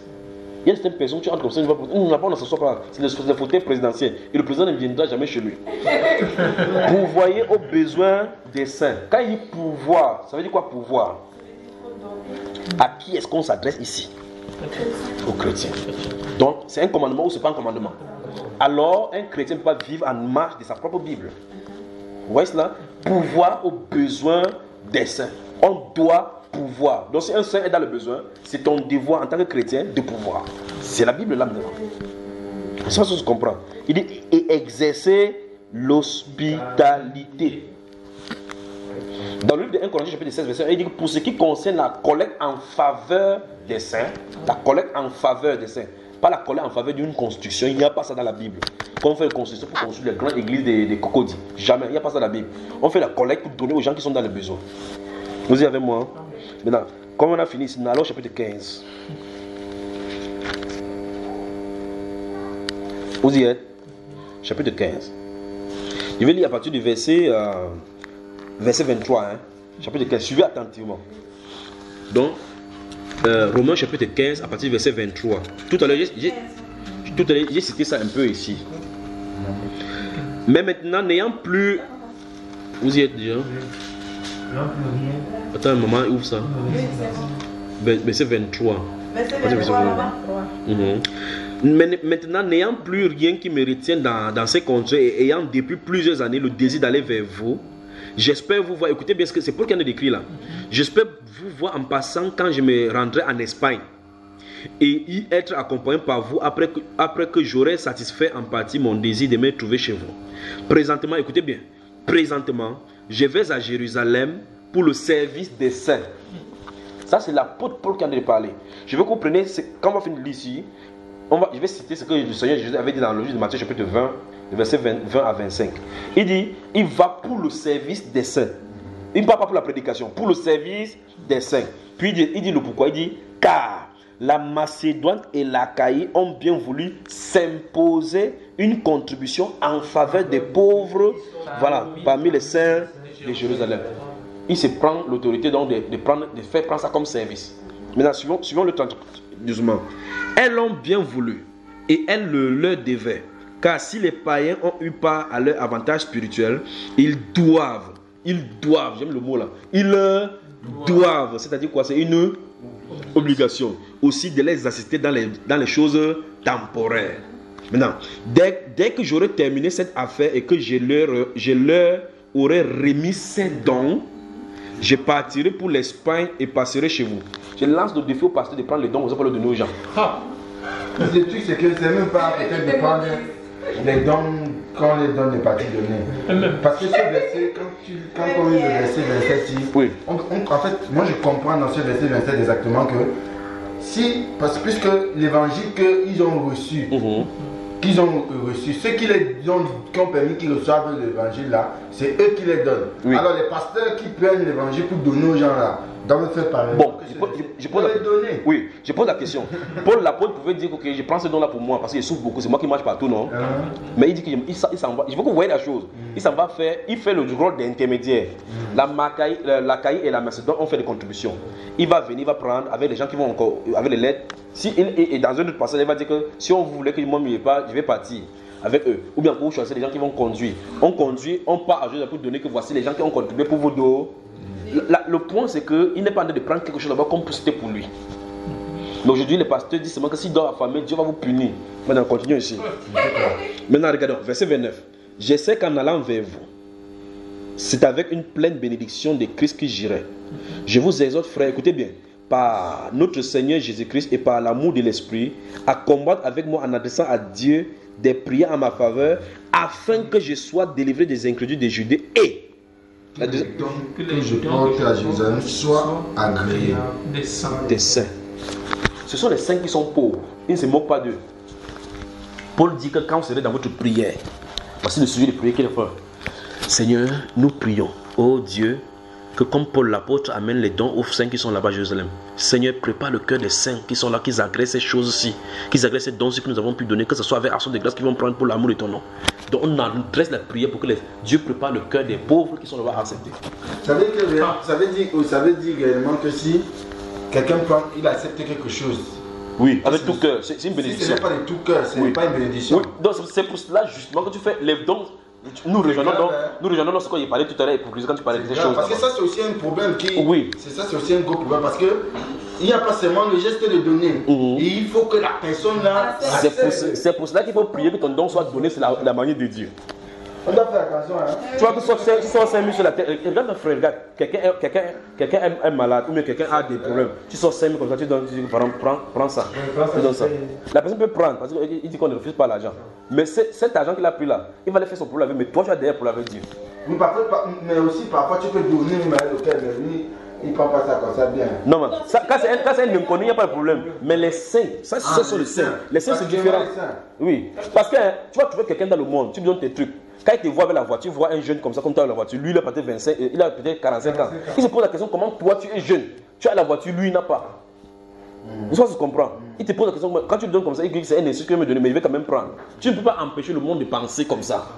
Mais les saints ont une autre mentalité. La Bible déclare que l'amour ne soupçonne point le mal. Je ne peux pas soupçonner ça dans mon frère. C'est normal que si je suis dans le besoin, que le frère Machi me donne quelque chose, j'accepte. Et quand il me donne quelque chose, j'accepte. S'il connaît la Bible, je sais qu'il a besoin de bénédictions. Attention, il y a des comptes en banque. Si je veux prendre l'argent, où est-ce qu'on part? C'est la banque, non? Donc, si je suis pauvre, souvenez-vous, je suis la banque. Il y a des bénédictions ici. Si je suis pauvre, alors il y a des bénédictions ici. Alors, celui qui veut venir pour prendre ses bénédictions, il vient, tu donnes. Quand il te dit merci, qu'est-ce que Jésus a dit? Je vais vous donner maintenant des exemples. La Bible déclare, quand Jésus était entré quelque part, on lui a donné des fêtes. Il a commencé là-bas, en mangeant dans la fête là, il a commencé à donner les paraboles. Il dit que lorsque tu fais la fête, n'invite pas ceux qui sont grands comme toi, de peur qu'ils ne t'invitent aussi. Il dit quand tu fais la fête, invite les estropiés, les pauvres, les manchots, comme ça ils ne pourront pas t'inviter. Qu'est-ce qu'ils vont faire en retour? Est-ce qu'ils ne peuvent pas t'inviter? Ils vont se mettre bénis. Ils vont dire Seigneur, oh, Seigneur, donne encore à ces messieurs pour qu'ils invitent encore des fêtes. Parce qu'il a intérêt qu'il y ait des fêtes pour que lui-même part là-bas. Et par conséquent, la prière des malheureux et des autres là-bas, ça te couvre. Mettons le doigt là-bas. Finissons ici, puis on va quelque part dans Psaume 41. Que Dieu vous bénisse au Maroc. Si les chrétiens vivaient l'amour, mais le Saint-Esprit a promis qu'il vient et on vivra comme ça. On y va. Donc vous voyez, c'est le point si je voulais qu'on voie. Donc Paul dit qu'il faut qu'on adresse des prières pour Dieu. Parce que quand il passait chaque fois dans la Judée c'était la zone la plus têtue de l'évangile. Dans 1 Thessaloniciens, il va dire que justement, dans 2 Thessaloniciens, il va dire que la colère finit par les atteindre. Mais au sujet de ceux qui sont en Judée qui ne croient pas au Seigneur, il dit prier pour que la porte de l'évangile soit donnée. Mais le plus grand, c'est que comme il est en train d'aller, il prie. Il dit qu'on prie pour lui, pour qu'on adresse des faveurs, pour que les dons qu'il apporte soient agréés des saints. Ça me réjouit le cœur. Tu me fasses, mon cœur est. C'est-à-dire, tu veux donner quelque chose à quelqu'un, tu dis Seigneur, j'ai prié au Dieu de gloire qu'il accepte, qu'il l'agrée. C'est terrible. Dans le monde, ça n'a pas de sens. Tu vois, quelqu'un va dire que c'est renversé. La Bible déclare que celui qui arrose sera arrosé. Tel qui donne libéralement devient plus riche. On va dire ça au monde là-bas, on dit ah bon, hein. Donc ça veut dire que c'est 10 millions. Je te fais donner ça, ça part. Il regarde là-bas, il y a 10 millions. Dans le monde, il regarde, il n'y a pas 10 millions. Le problème, c'est qu'il ne sait pas que à 10 millions qu'il a conservé là-bas, il peut avoir le problème de dialyse demain. Il faut la dialyse, les 10 millions ne suffisent pas.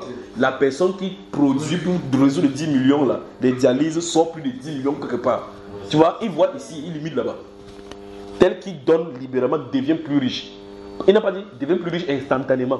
Il a dit devient plus riche. Comment? C'est lui ce qui sait. Donc tu peux donner à Dieu comme n'entend pas le pasteur congolais qui dit que Dieu donne en euros, Dieu te bénit en euros. C'est du foutaise.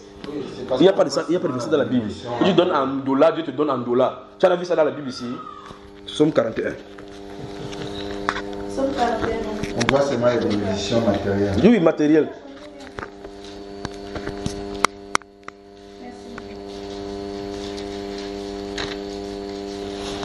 S'il y a une génération qui a besoin de ces chefs d'évangile, c'est notre génération. Pourquoi? Parce que souvenez-vous, on a lu Matthieu 24, il a dit parce que l'iniquité se sera accrue.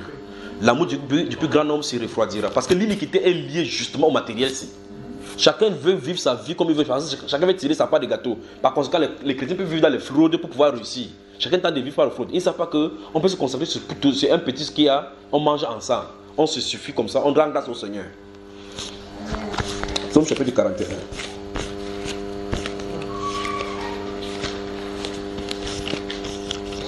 Vous y êtes avec moi? 41. 4-1. Allez, mon frère, tu y es aussi là?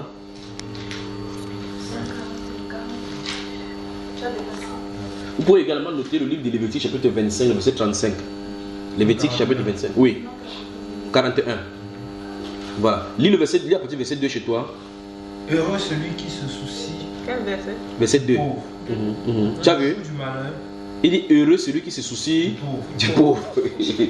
Le jour du malheur, oui. L'Éternel le délivrera. Oui. L'Éternel le garde et lui conserve la vie. Oui. Il est heureux sur la terre. Oui. Et tu ne le livres pas au pouvoir de ses ennemis. Oui. L'Éternel le soutient sur son lit de souffrance. Oui. Il le soulage dans toutes ses maladies. On s'arrête là-bas. Donc, tout ça qu'on a de faire, c'est à l'actif de quoi? Qu'est-ce que la personne a fait? Il s'est souvenu du pauvre. Il s'est souvenu du pauvre. Donc, ouais, effectivement, si tu donnes quelque chose à un pauvre, Dieu promet la protection contre les sorciers. Mais qu'est-ce que les pasteurs de Jésus disent? Ils ont créé l'eau avec les photos sur ça. Le sang, ils ont acheté le mandionga, mettre dans le truc. Ils avaient le sang de Jésus, avec le balai. Ils disent qu'il faut mettre le balai à quelque chose. Ce n'est pas les catholiques convertis ici.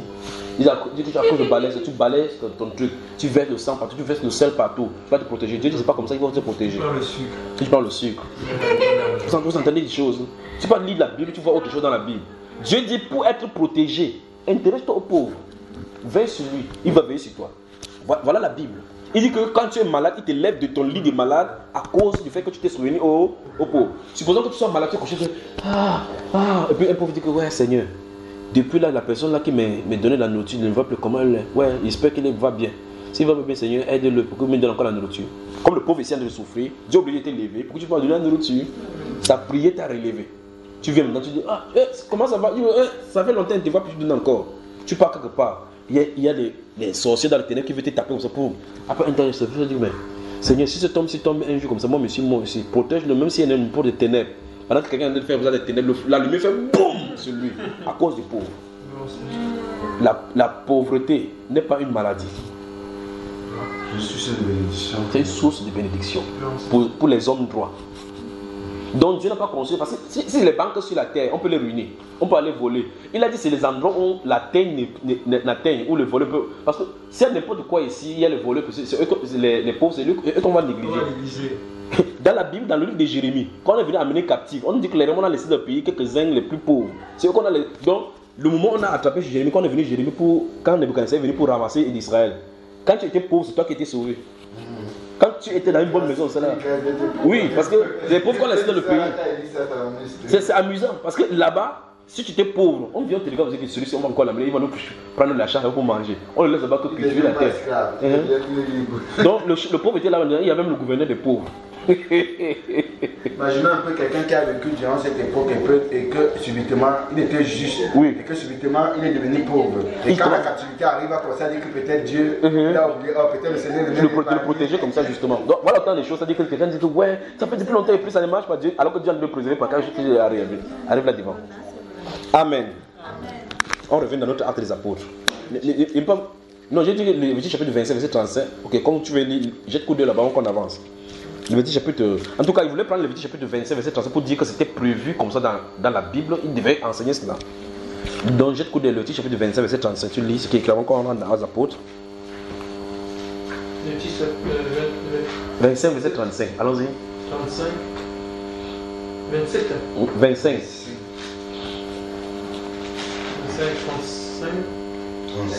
37, le déclaré.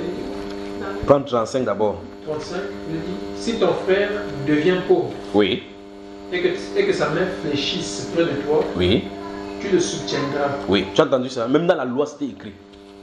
Quand Jean-Baptiste est venu, les gens croyaient qu'il devait venir avec un évangile spécial. Ils sont venus vers lui.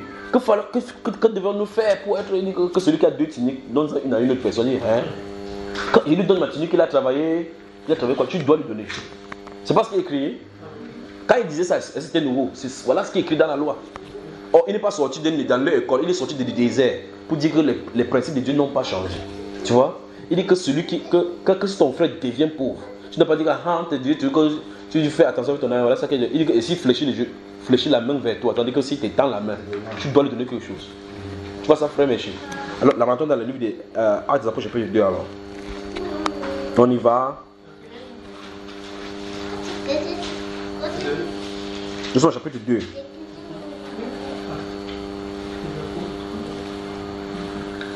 Dans le verset 44 et 45 encore des Actes des Apôtres, c'est un autre évangile qu'on a de vivre en ce temps-ci. C'est un autre évangile. Donc on a de prêcher l'évangile dans la lettre en vivant dans un autre esprit. Parce que l'esprit de l'évangile, c'est l'esprit de l'amour.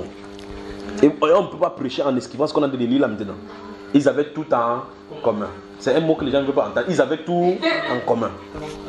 Donc si quelqu'un nous écoute maintenant, par exemple, il a 3 maisons. La conséquence c'est quoi? Il doit partager. Il doit vendre, partager. Quelqu'un va entendre et dire ah bon, il n'y a pas de problème. Verset 44 encore. Tous ceux qui croyaient étaient dans le même lieu. Maintenant, je pose la question que je me pose aux gens ici, c'est comment les croyants, de façon unanime, sans que quelqu'un les dise je vais vous montrer. Pourquoi les gens étaient poussés à faire la même chose au même moment? C'est-à-dire que personne ne résistait à cela. Vous voyez que c'était l'esprit de l'amour qui les animait. Chacun voulait que... Parce que ici, c'est une société où chacun faisait sa vie comme il voulait. Chacun vivait... Le seul lieu, c'est... Il partait au temple, il rentrait à la maison. Vous voyez le principe de dénomination.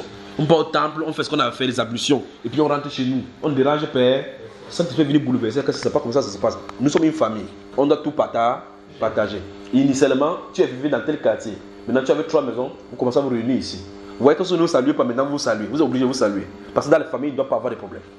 Maintenant, ici, les personnes commencent, sans qu'il y ait un commandement que vendez tout pour venir. Qui les venait? D'où est-ce que ça venait? Vous voyez, poussé par le Saint-Esprit. Donc le véritable amour est poussé par le Saint-Esprit. Il y a des gens qui aimeraient vendre même leur voiture, même leur immeuble comme ça, venir donner devant le pasteur, devant tout le monde, pour qu'on prie pour lui, pour dire non, c'est elle qui soutient l'église. Mais en faisant cela, dans le royaume de Dieu, c'est zéro. Pourtant, cette même chose, cette même geste faisait comme ça là, on vient déposer pour qu'on partage aux chrétiens qui sont dans le besoin.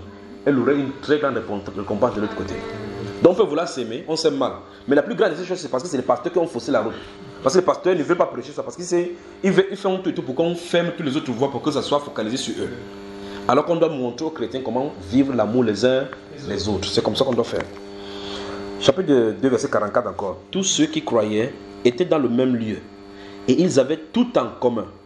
Ils vendaient leurs propriétés et leurs biens. Et ils en partageaient le produit entre tous, selon les besoins de chacun. Selon les besoins de chacun. Si on vend 10 millions, tu as besoin de 200 000, j'ai besoin de 10 millions, on me donne 10 000. On te donne 200 000, on donne 5 millions. On ne dit pas que non. Pourquoi tu donnes 5 000? Tu vois? Et allons au chapitre 6, on va voir quand ça a commencé. Chapitre 6. Chapitre 6 dit, en ce temps-là, le nombre, chapitre 6 des Actes des Apôtres, en ce temps-là, le nombre des disciples augmentant, les hellénistes murmuraient contre les Hébreux, parce que leurs veuves étaient négligées dans la distribution qui se faisait quoi? Chaque jour. Donc chaque jour, frère, il y avait des distributions. On vivait au jour le jour. Puis il dit, les 12 convoquaient la multitude des disciples et dit, c'est quoi ma soeur? Encore là? Il dit, il n'est pas convenable que nous laissions la parole de Dieu pour servir aux tables. C'est pourquoi, frère, choisissez parmi vous 7 hommes, écoutez bien, de qui l'on rend un bon témoignage, qui soit plein d'esprit saint et de sagesse, et nous nous chargerons de cet emploi. Donc même pour partager même les choses dans la Bible, entre les saints, il fallait être rempli du Saint-Esprit.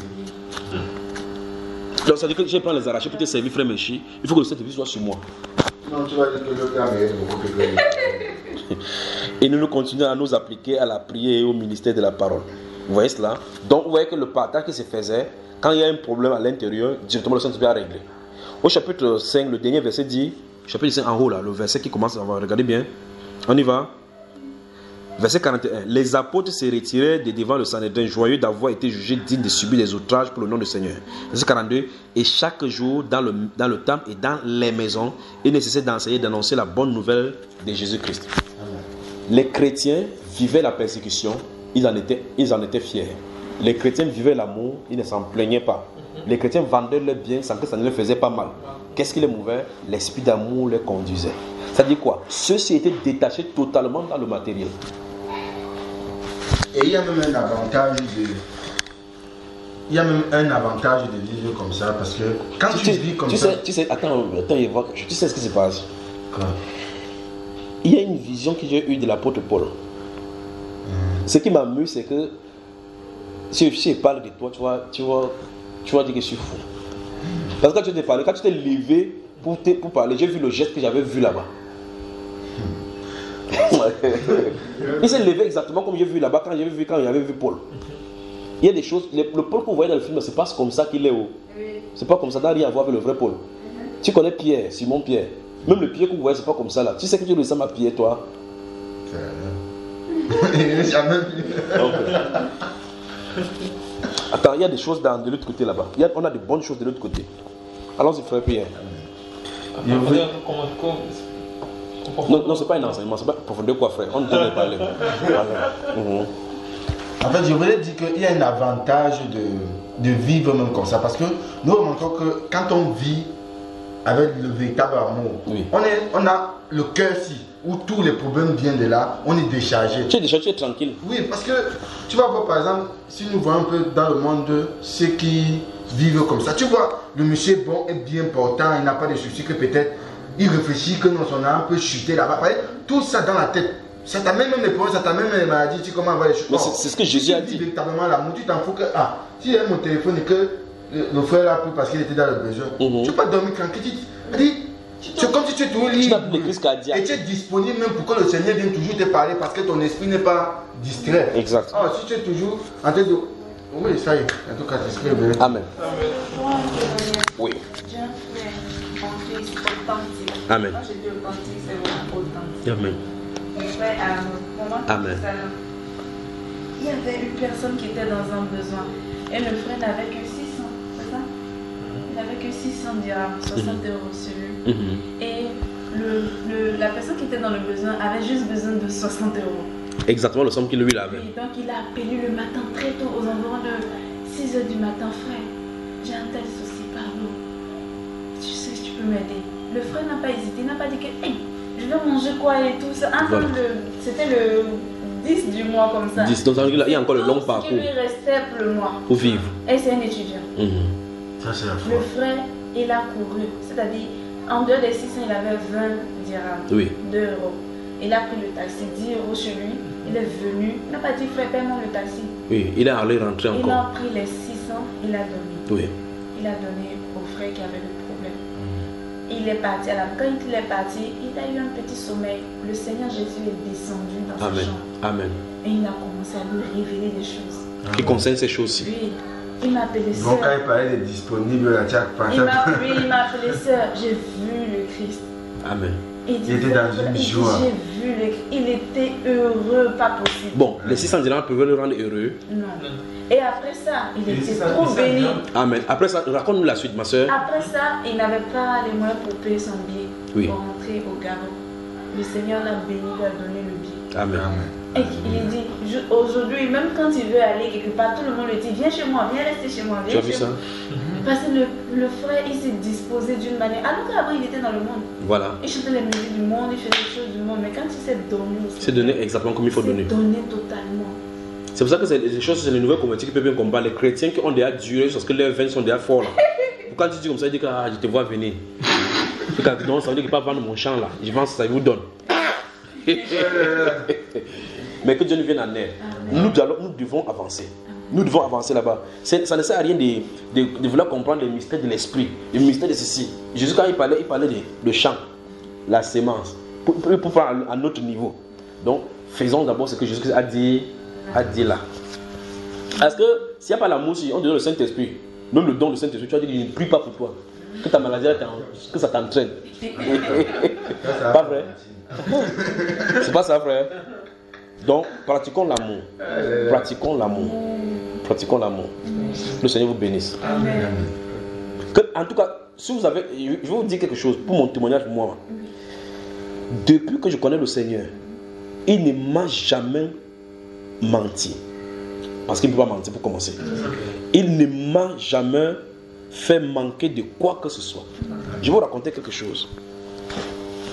Il y a une Bible, j'avais une Bible là, l'une des premières Bibles que j'avais avant, c'est ce qui est d'ailleurs trop fini, et puis j'étais là. Il fut une fois quand il était de prêcher, quand il prêchait, c'est lui qui envoyait les gens. Je ne marchais pas prêcher. Je reste quelque part, j'habitais avec un frère là, je reste, je prêche. Les gens ne font que venir, ils ne veulent que venir. Donc quand quelqu'un écoute, il ne peut pas dire non. Je suis allé quelque part, j'ai écouté quelque chose comme ça là. Moi, je ne sais pas ce qu'il disait. Mais il prêchait seulement, ça sort comme ça sortait là. Et puis une fille part, je suis resté sur place comme ça, comme je suis là, prêcher pendant 3 jours. Donc on prêche comme ça. Il fait jour, il fait noir, il fait jour, il fait noir. Je suis assis là. Il a changé seulement de vent. Oui, les gens changent de vent. Les gens font. Moi, je ne sais pas quel jour. Après, quand j'ai fini, je vais dans la marmite qui était à côté. La marmite, on avait lavé la marmite, ça fait 3 jours justement. Les trucs blancs, ils sortaient dans la marmite. Quand tu laisses la marmite sans préparer là, il y avait des trucs blancs qui sortaient dans la marmite. Et puis, je regarde comme ça, je dis, et puis Satan vient me demander que tu vas manger maintenant tes trucs, prêche ton coup, tu prêches là, mange ça là-bas. J'ai fermé la marmite, il n'a pas d'inquiétude parce que quand il prêche, je suis sur un autre horizon, donc il ne sent pas quoi que ce soit. Et puis subitement, cette parole se vient. Le lioncieux éprouve la disette et la faim, mais ceux qui craignent l'Éternel ne sont privés d'aucun bien. La vérité de la Bible, tu peux lire ça, ça fait autre chose, mais là, ça dit la vérité. Mais là, c'est pas que j'ai gardé quelque chose à la maison que je dis je suis privé, c'est qu'il n'y a rien. Et puis le Saint-Esprit dit, les lionceaux éprouvent la disette et la faim, mais ceux qui craignent l'Éternel ne sont privés d'aucun bien. Il est dit, d'aucun bien. Pas que Dieu va te donner le magnétoscope, la voiture, tout, c'est pas ce que Dieu a envie de dire. C'est que quand tu as besoin de ça, il te donne. Tu as besoin de ça, il te donne. Et tu as besoin de ça, il te donne. C'est comme ça que ma vie est.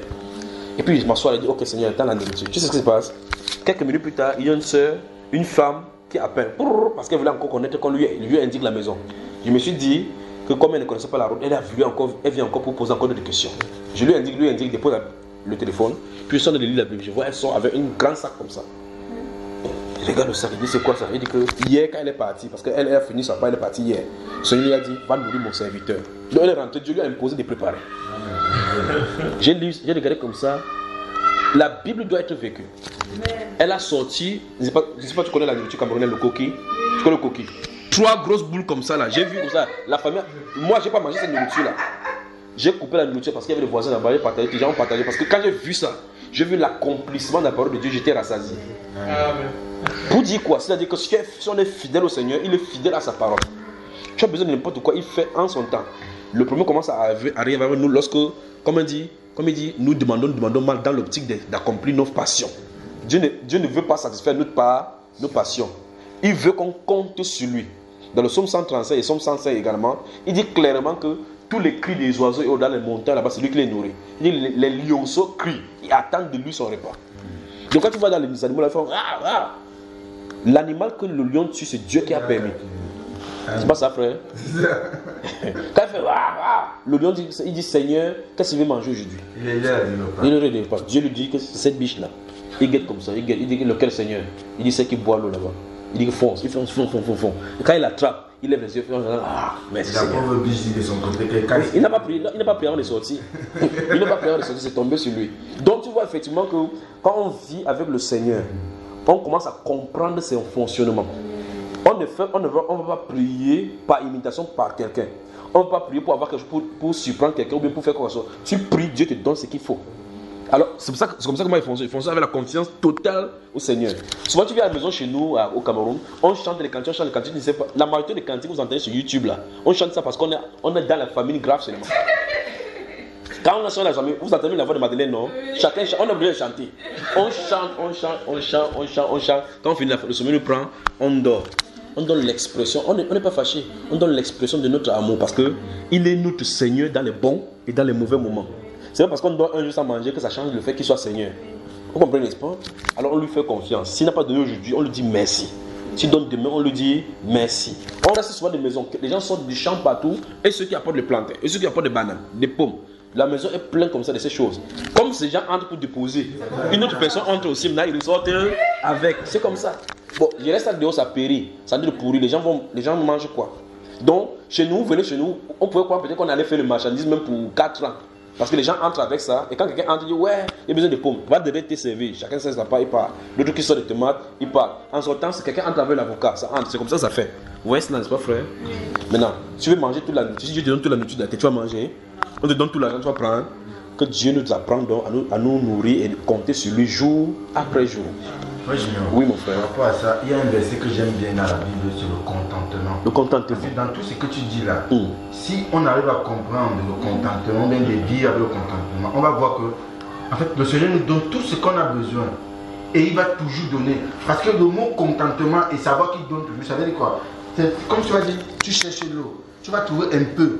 Sur le peu là, si tu te contentes du peu là, tu vas voir qu'en fait, il t'a donné. Que donné ce que tu as besoin. Oui, mais si toi tu juges que. C'est mieux que ça. La moitié là, c'est petit. Tu vas dire que Dieu ne t'a pas donné, il n'était même pas là le jour là. Il n'était pas là. Il n'a même pas compris ta prière depuis que tu marches avec lui là. Frère, si vous racontez des choses, des témoignages avec le Seigneur, si vous racontez des choses, de comment le Seigneur pourvoit, où tu restes tranquille comme ça. Tu entends quelqu'un appelle, Dieu, il dit exactement ce que tu as besoin. Mais tu ne pries pas, Seigneur, j'ai besoin de telle chose. Tu dis, Seigneur, j'ai besoin de telle chose, et tu continues à lire la Bible. Quelques minutes plus tard, quelqu'un appelle, il dit que Dieu m'a dit que je te donne tel. Il te le dit. Il y a seulement certaines choses qu'on ne peut pas dire, mais il faut qu'on vive seulement en relation avec le Seigneur. Ce qui fait que mon cœur n'est pas troublé par n'importe quel mouvement, ni par n'importe quelle nouvelle. S'il y a n'importe quoi, qu'est-ce qu'on va faire, il ne pose pas ces questions-là, parce qu'il a dit que je m'occupe de ce qu'il va faire aujourd'hui, il va s'occuper du lendemain. Mais est-ce que, à ton stade par exemple, est-ce que ce n'est pas parce que, à cause de ce que tu as déjà eu comme expérience ou bien comme. C'est quoi ce mot? Comme le Seigneur t'a témoigné sa fidélité là, est-ce que ce n'est pas par rapport à ça qui fait que tu tiens debout? Parce que c'est facile de parler comme ça, mais c'est pas ça sur le terrain. Très bien.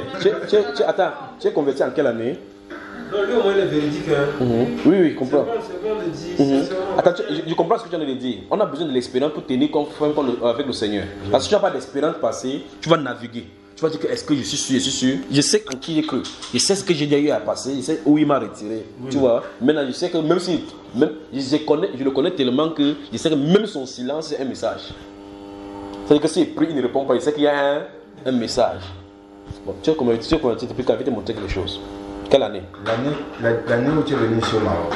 Il dit que tu es converti depuis quand? Oui, ça te reprend, non? C'est quelle année? L'année est passée, c'est ça? Ça fait 2 ans. 2 ans, non, nous sommes en 2019, donc 2016. Oui. Ok, avant cela, dis-moi, quand tu dormais, quand tu te réveillais, qui te réveillait? Le Seigneur. Donc en réalité, même quand on n'est pas converti, le Seigneur témoigne ses bontés dans nos vies sans qu'on le soit au courant. C'est quand on est converti qu'on regarde que ça s'amplifie seulement. Mais en tout cas, Dieu dans beaucoup de vies, il y a des extampis, c'est-à-dire qu'il a des témoignages dans des vies où chacun peut savoir niveau après niveau que ici c'est Dieu. Ici c'est Dieu. Ouais. Mais le problème c'est que quand tu arrives, il y a certaines choses qui arrivent. Comme un temps, Satan vient lui-même dire que ça c'est une coïncidence. Je vois où tu vas venir. Ici c'est une coïncidence, ça peut être une coïncidence. Je le connais mieux pour savoir que c'est pas une coïncidence. Que je conduis la voiture, il y a l'embouteillage comme ça, il me dit tourne à droite. Ne va pas comme ça, ne va comme ça. Quand il arrive quelque part dans un carrefour, quelqu'un me dit, il dit Seigneur, je vais où la prendre le volant. Je suis en train de causer ma femme en priant. Pas où. Il dit que ne t'inquiète pas, continue seulement. Je tourne à droite, je tourne. Après, j'arrive là où je suis en train de partir. Quand tu connaissais la rue, comment il dit, j'ai mon GPS. Il croit que c'est GPS qui m'a vu. Tu vois ça, frère? Il arrive quelque part, quand il ne répond pas, il reste tranquille. Il conduit, il conduit doucement, il m'arrête. Alors ma femme, je reste causé. Il dit, j'attends qu'il me dise là où je dois partir. C'est ça. Il dit que, mais avant ça, tu as des entraînements avec lui. Un jour, quand il prêchait dans la même maison, je dis tout à l'heure là. Quand j'étais encore jeune étudiant là, il y a une femme qui je suis allé prêcher quelque part, il a dit par exemple viens demain prier pour moi. Il a dit, j'ai dit oui. Parce que quand il venait de convertir, si tu as le démon n'importe où, tu dois sortir partir. Quand il entendait qu'il y avait quelqu'un qui avait le démon quelque part, le démon ne m'énervait. Il vous devait partir. Donc même si il y a le démon n'importe où, il devait partir. Et puis je sors de chanter là, je sors d'attacher mes. Il n'oublierait jamais ces jours là. Je sors d'attacher mes chaussures comme ça, je me dis qu'elle n'est pas là. Est-ce qu'il était là, il chantait ma voix, il dit elle n'est pas là. Je change de chaussures, j'ai marché. C'est comme si le soleil du jour là était tombé seulement sur moi le jour là. Dès qu'il arrive là-bas, où est-elle? On dit qu'elle n'est pas là. Il dit, mais le soir, je t'ai dit qu'elle n'était pas là. Le soleil m'a frappé le jour là, bien même, pour me corriger. Donc, de temps en temps, quand il va quelque part, je l'écoute d'abord. Donc, il marche en route, souvent, il marche avec les gens, souvent, ils ne comprennent pas mes gestes. Quand il marche en route, quand il dit tourne-toi, tu rentres, il me tourne comme ça, de rentrer encore. Il dit que c'est quoi? Il dit que tourne-toi et rentre. Il ne te dit pas qu'il a dit qu'on se tourne, c'est comme ça. Une année, j'étais en train de marcher, il m'a parlé cela avec un de mes grands frères, dans un couloir comme ça, dans la nuit, c'était vers 1h. On marchait comme ça là. Subitement, quand on a abordé un long tunnel, enfin, ce sont les maisons comme ça, les maisons où c'est tracé à Bonamou, ça dit là-bas. Un monsieur a abordé l'autre tunnel comme ça, par le sol, il dit quitte le chemin de ce monsieur. Il dit quitte le chemin de ce monsieur, il le regarde comme ça là. Celui-ci, quand on m'a été de parler, dans un couloir, lui il ne marchait pas, il se déplaçait comme ça, de façon rectiligne. Donc lui, le monsieur se déplaçait comme ça, avec le capuche comme ça. Il était comme ça là, il se déplaçait comme si c'était sur un train.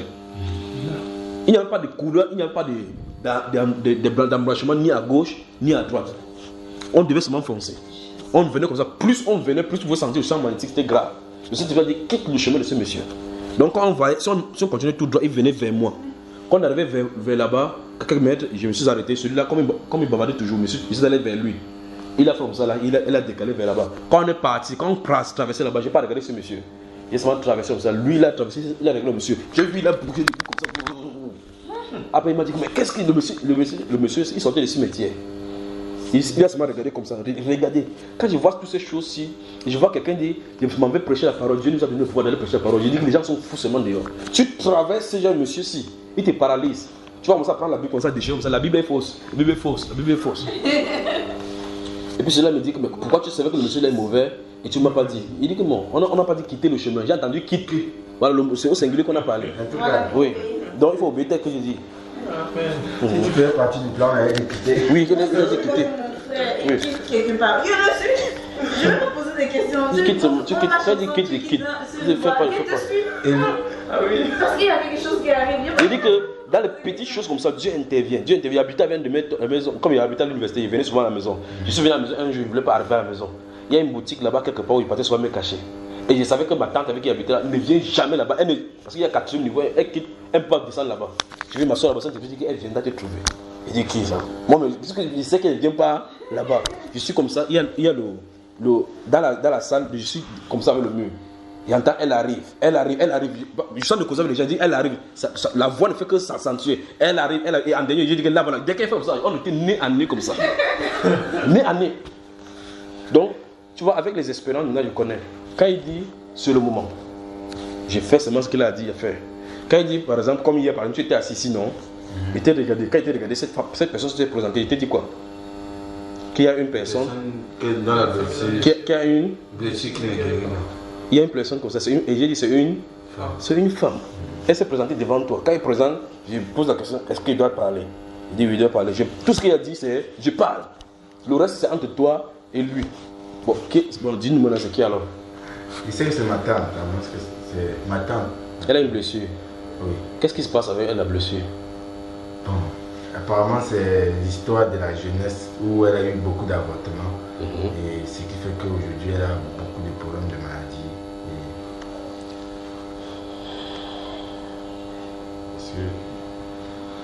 Parce que généralement, quand le Seigneur me montre les cas, les décès, c'est vrai que parfois ça n'arrive pas, mais parfois ça arrive. Et quand ça vient comme ça, j'essaie de voir dans la famille. Elle est où?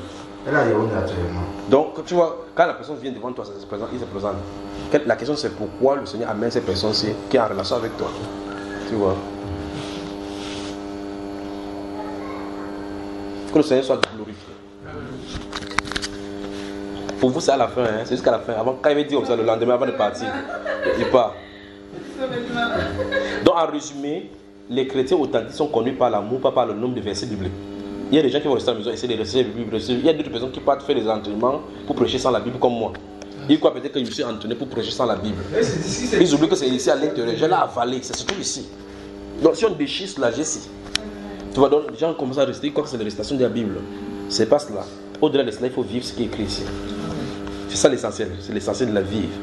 Vivre la Bible, vivre la Bible. Comme je dis souvent, il faut vivre quelque chose pour pouvoir l'expliquer, pour pouvoir expliquer aux autres ou bien faire comprendre aux autres. Si tu ne vis pas quelque chose, tu auras du mal à expliquer aux autres. Il faut rester sur la théorie.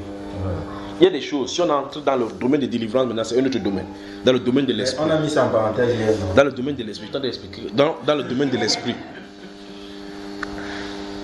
Tu ne peux pas commencer à vouloir expliquer la lune à quelqu'un qui est aveugle. Il y a des choses, il y a des principes spirituels que lorsque tu as vécu, tu peux maintenant donner les choses aux gens. Tu vois un peu cela, frère? Que le Seigneur vous bénisse. Amen. Amen. Amen.